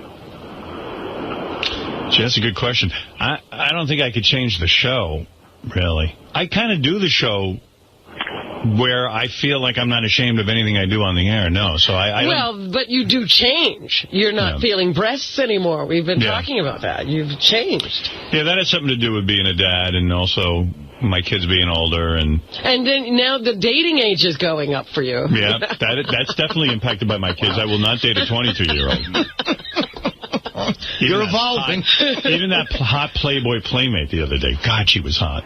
Yeah, the brunette one. And and the blonde, too. The blonde, though, my God. I mean, she was throwing in them big words. Yeah. Like objectification. Artie tried to hit on her, but it didn't work. Boy, that was embarrassing. Gary played me the tape of when he was out in the hall. Oh, and he said, really? Artie feels a connection toward you. And she goes, oh. Oh, well. You want to hear that? I would like to hear her reaction. Oh, man. I mean, I wouldn't, but I'm sure everyone listening would, so I'm not going to step on their fun. Yeah, she was like, oh, I can't, no. Oh, Christ, did I show you my boyfriend? He's on my phone. Yeah, she was like, oh, I wasn't feeling anything. And then she uses big words. Her angle is, I'm a Playboy playmate, but I'm really intelligent. And I'm doing this because I'm a feminist and I'm really writing about it. I want to see some... She wasn't just being naked. She was exploring something. It's the old Gloria Steinem rap. Right. Yeah, because didn't Gloria Steinem actually went undercover as a Playboy bunny in Chicago? Yeah, at one of the bunny clubs. And Undercover. Artie thinks that you guys were talking, had a little bit of a connection. He wanted to know if he could call you. Really? Yeah. Are you serious? I'm totally serious. Did Artie sort of misinterpret this? He's like, he's talking about it there. He's like, we were talking. He goes, she seems so nice and she's smart. And he goes, I don't know. I was going to ask her for a number, but I felt really stupid asking for it. So then he said, did Artie sort of misinterpret this? He's like, he's talking about it there. He's like, we were talking. He goes, she seems so nice and she's smart. And he goes, I don't know. I was going to ask her for a number, but I felt really stupid asking for it. So then he said, go out. He'd send me out. Do you want to come back in and... I'm really not interested in Artie in that capacity. Okay. So he misinterpreted, which is fine. He thinks you're very nice. In that capacity. First of all, in that capacity. Okay. So he misinterpreted, which is fine. He thinks you're very nice. Yeah. All right, good. But I'm honored. Tell him that I appreciate him. I'm flattered. Okay, thanks. Honored. Well, how about that, eh? Well, I don't really, I'm not really available, and, I don't really perceive Artie as, someone I would necessarily want to, What's wrong with Artie? Perceive? What are you talking about? I say. I don't necessarily see Artie that way. I'm not interested in a man of Artie's capacity. Yeah. Of Artie's weight. Capacity. Interact with in that way. He's, I think he might be, if I was single, and available, he might be a little bit out of my generation. sort of compatibility, and, I don't think... You're years old, dude. Well, yeah, but, I mean, what am I going to tell her about what it was like when the TV was invented? You're going to be talking about the war or something. He's really my type, but he seems really cool, very nice person. So he's old? He's just not really my type. What are you saying? Spit it out. First of all, listen. All of a sudden, words fail. This wordsmith. But I saw a picture of her boyfriend, first of all. Yeah. Oh, did you? But, yeah, she had a picture of him on her phone. And quite frankly, the guy looks like he's in a Matchbox 20 cover band. So he's like, Ozzy, go ahead. You're on the air. Easy, Ozzy. Hi, Howard. Good morning. How was your Father's Day? Very good, thank you. What did you do for Father's Day? Well, actually, I had Father's Day sort of on Saturday with Ashley. Deborah's not in the country, and Emily was doing something, but I hung with her. But Deborah called me from wherever the hell she was. She's in Europe. Oh. Yeah, she's hanging out. That's cool. She just got out of college, and she took a trip with a friend. So that's great. She did that. That's like the ultimate. If out of college, you could do the Europe thing. Not for long, She went for like 2 weeks. She's not doing like... She's not doing the cross-country... No. Year of backpacking. No. Backpacking, she ain't living there. it. No, she ain't living there for a year. And, it was nice. Spoke to my dad. Yeah. I got my dad my usual Father's Day gift I get him every year. Which is what? I give him cash to use at the track. Oh, that's right. At the racetrack. That's right. He loves it. They give you these little certificates. It's like gift cards or something? Gift card, yeah. You can make your bets. He hasn't slowed down at all going to the track. No, not my old man. He loves it. He only plays like $2 bets. That's a great thing. That's something that's going to keep him alive. You know what I mean? Because if you have something you really look forward to doing. Keeps him busy. We spoke for 3 seconds. I go, hey, Dad. Wow, 3 seconds. Yeah, that's great. Which is 3 seconds longer than we usually do. I go, hey, Dad, how you doing? He goes, does he get on the phone right away? You call. No. I call. You have your and mother. I speak to my mother. I go, hey, Mom, what's going on? Oh, I got to tell you. And then she enters it up with me. And then I go, I was really calling for Dad. Oh, you want to speak to your father? Well, it is Father's Day. Yeah, I go, I just figured it's officially Father's Day. Even though I spoke to him, to wish him a happy Father's Day through the card, I said I figured I'd call on the day. Oh, all right, I'll go get him. And then about an hour later, he picks up the phone. You don't know what goes on. Hello? Testing. Who is this? 1, 2. And I was just like, hey, Dad, I just want to wish you a happy Father's Day. Thank you. I'm just told you I just blew all your gift on one race. I go, he makes a joke because we know he wouldn't do that. Right. This would never happen. And then he said thank you, and I said, you're great. Thank you, I love you, and he said, I love you too. And that was it. And he hung up. That was Father's Day. You only spoke to your father 3 seconds more than I spoke to my father. Yeah. Well, if your father was around, he would have. Yeah, you'd have spent a lot more time, and you'd had a big story to tell. All right, let's go to Eric. Eric, you're on the air. Eric, you're on the air. Howard, good morning, and happy belated Father's Day. Thank you. Howard, if you were a match and Beth needed an organ, would you donate one of your organs? No. Anything he needs, like a heart? What organ would I donate? The kidney is the only one you could. I would not. Maybe liver, bone marrow. I won't give my organs to anybody. You wouldn't give Beth a piece of your liver? Absolutely not. Oh, my. I'm not giving anybody anything. Listen, first of all, Beth's lucky. Take a moment to think about it. No, Beth is very lucky. She's healthy, number one. Number two. We're just supposing. Number two, she got 2 brothers and a father. You're the match. No, I wouldn't be a match. Believe me. Look at her and look at me. How could I match? That's impossible. No, she's not Jewish, right? When you see those stories about women who've given their husbands kidneys... That's like crazy. Even George Lopez, his wife. That's nuts. Gave him a kidney, right? I bet you he wouldn't have given her one. It's 11. But the thing about the guy that had the condo... Well, you have an hour off. I believe that's what it costs, and I think that you can get a lot of land and a lot of house in an outlying area because you're not near a major city, and that's what makes houses more expensive. Let's go to Orange County, California, and talk to Steve. Steve, you're on the wrap-up show. Hey, guys. First of all, if you could just give me a second. Huge fan since you guys came out to L.A., Gary and the rest of the staff on the Stern Show, I want to thank you in a lot of down times in my life. My brother passed away, big Stern fan. I got divorced. My wife and I were big Stern fans. No matter how down I was, listening to that show really brought up my day and brought a smile to my face. So I want to thank you all. Thank you. Gary, the other day, two things real quick. The other day when that whole Bob Levy thing, I think he was completely out of line. But one thing I did notice, Artie and Sal did go Fredo on Howard by going siding with Bob Levy.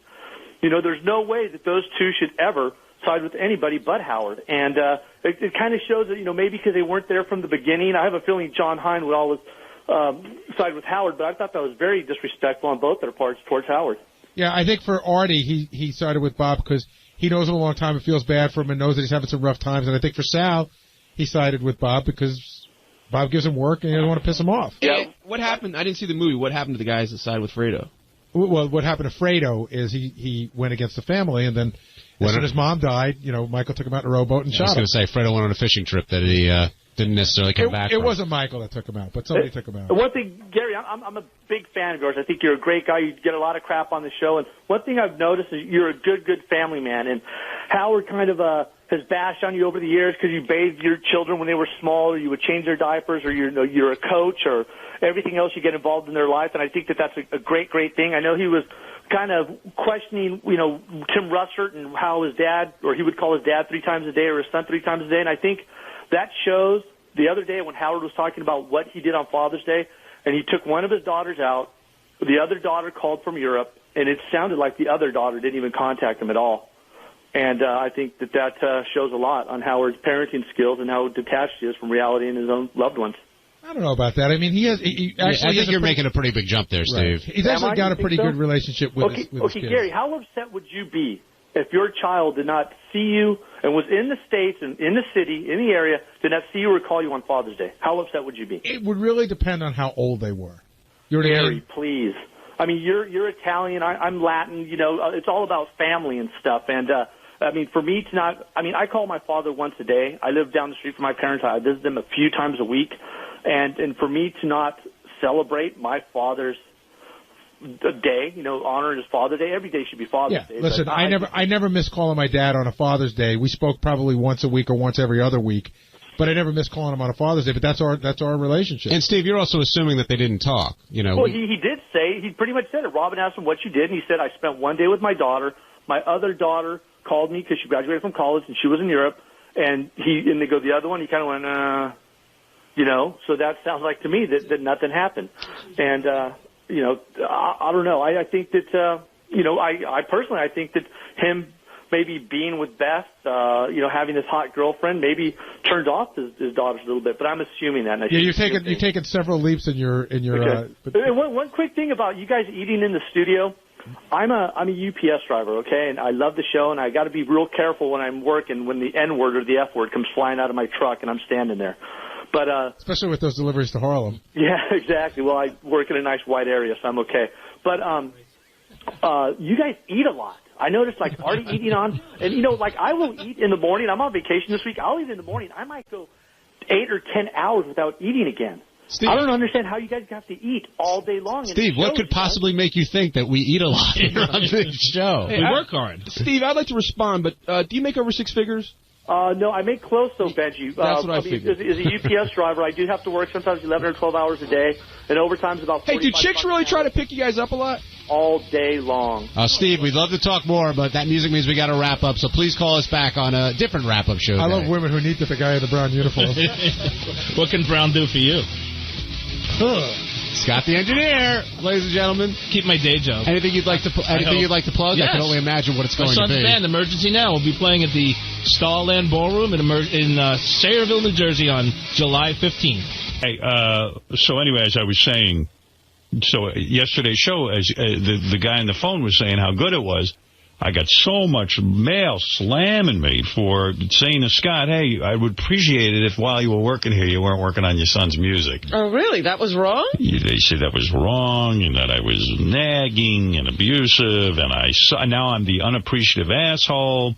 Leave your employees alone and show them respect. You're the asshole of a boss, and you're a terrible father. Somehow I became a terrible father, too. Really? You're an asshole. You pick on the employees of the day, and you shred them. Today it was Scott. One day you'll push one of them too far. You, Howard, you're an asshole. And while you're at it, I hope Ralph dies on your lap. I mean, why are you going to attack me as a dad? You don't know anything about me as a dad. Yeah, there was no backing that up. Just well, you know what? On a roll. I'll tell you where that comes from.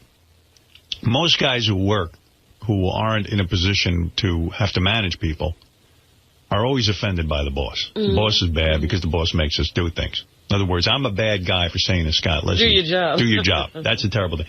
And a lot of guys who have father issues see the boss as their dad. Like, in other words, you're not treating me nicely. My dad didn't treat me nicely. Now you're not treating me nicely. You're just bad. like my dad. People look to their boss like it's their father. So that guy's making that jump because you were yelling at Scott. Absolutely. He's like, whoa, you're a bad father.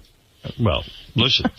I mean, what do you want from me? I don't know. I think if I get a report that a guy's listening to his son's music while and we're sitting here, I'm trying to pump out a show and a product so that my audience is satisfied. I have a tremendous sense of responsibility to this audience.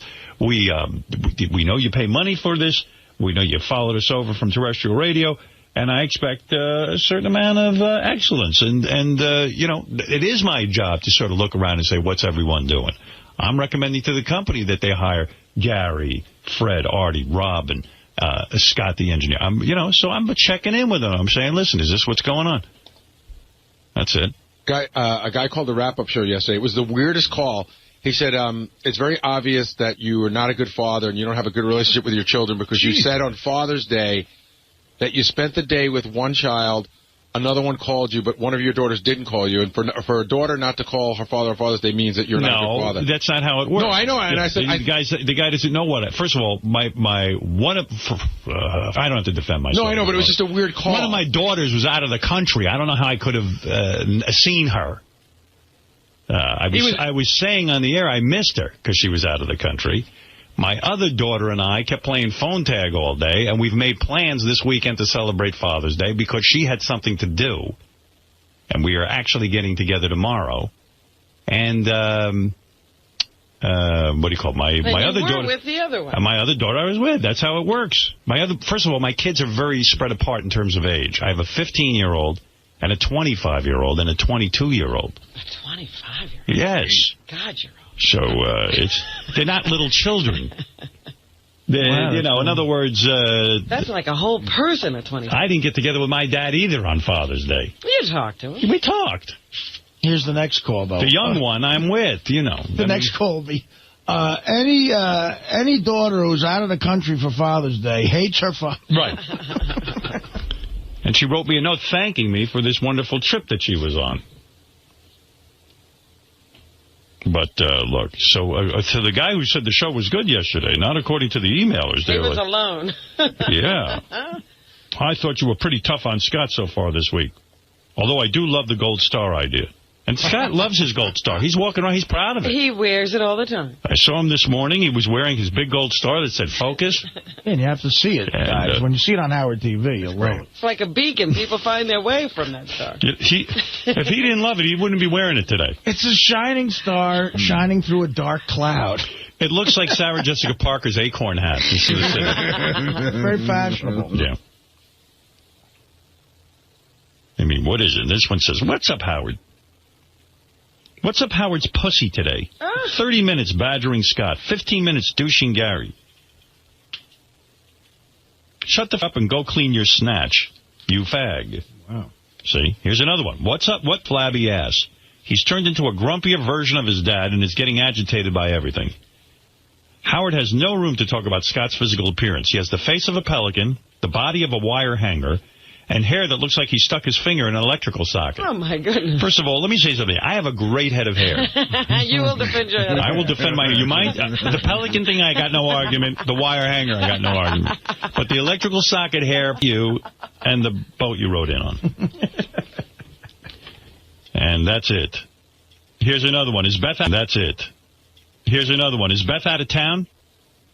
Actually, she is. She is leaving... today for San Francisco. Well, she's not out of town yet. No, but maybe I know she's leaving and I'm upset. Is Beth out of town? You're acting the way you do when she's not around. All morning I've been listening to you tear into anyone who crosses your path. Scott Salem's a bald slacker. Ganji's a loser. Gary's an anxious, illiterate buffoon. While all this may be true, there's no getting around what a dick you're being.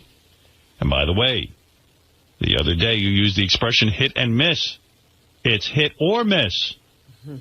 How can you hit and miss something? That's good.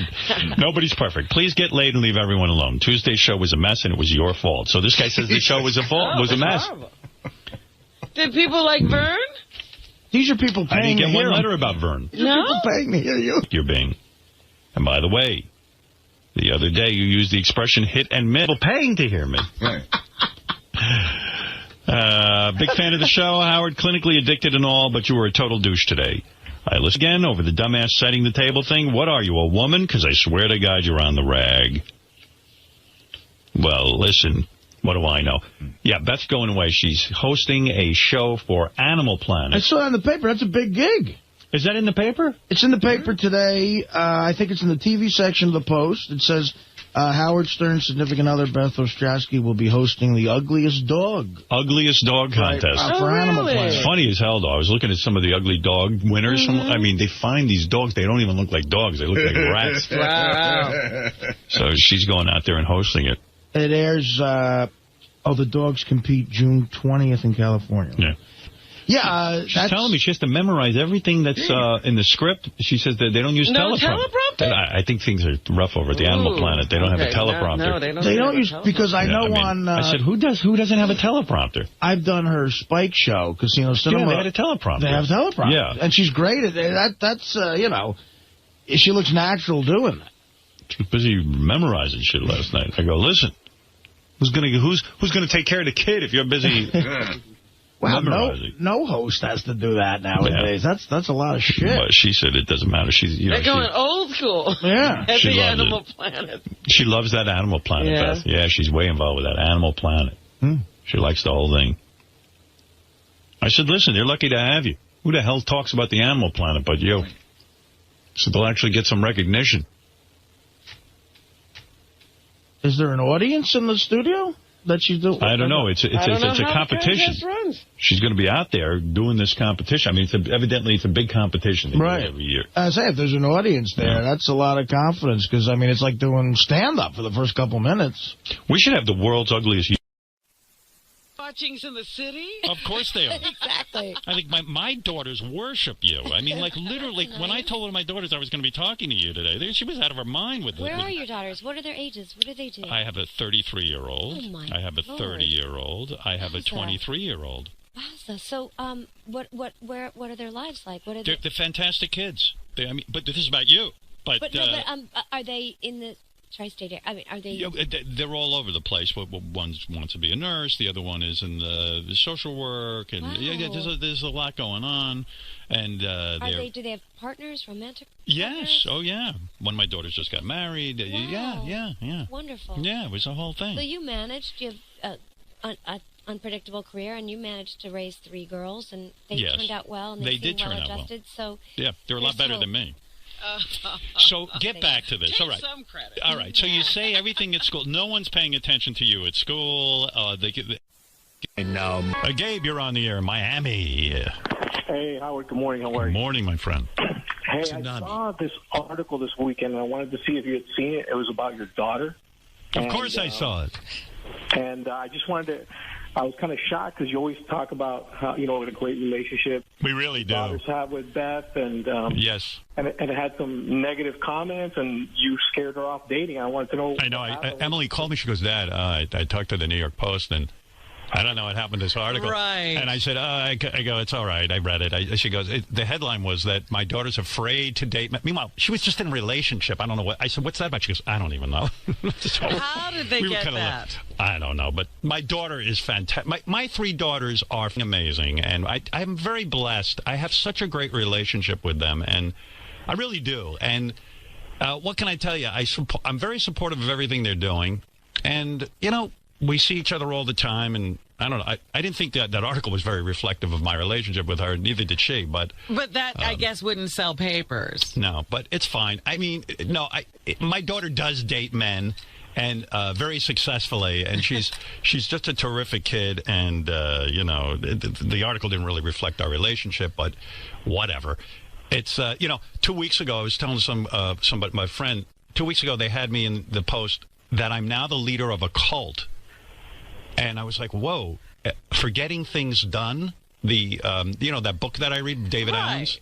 And I've met David Allen twice. It's a book on how to organize lists. And I was like, really? That would make a cult? I was like, that's the lamest cult. If I'm going to go do a cult. Wouldn't it have some sense? Yeah, I mean, it's going to be wild. I mean, it's going to be David Corniche. Be organizing.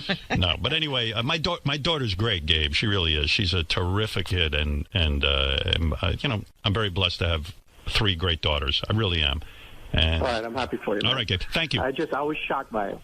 Oh, okay. I guess you can't believe what you read in the paper. Yeah, I was like, I mean, listen, I don't know. I was just with my daughter at my mom's house. How many times, this misinformation is printed about you.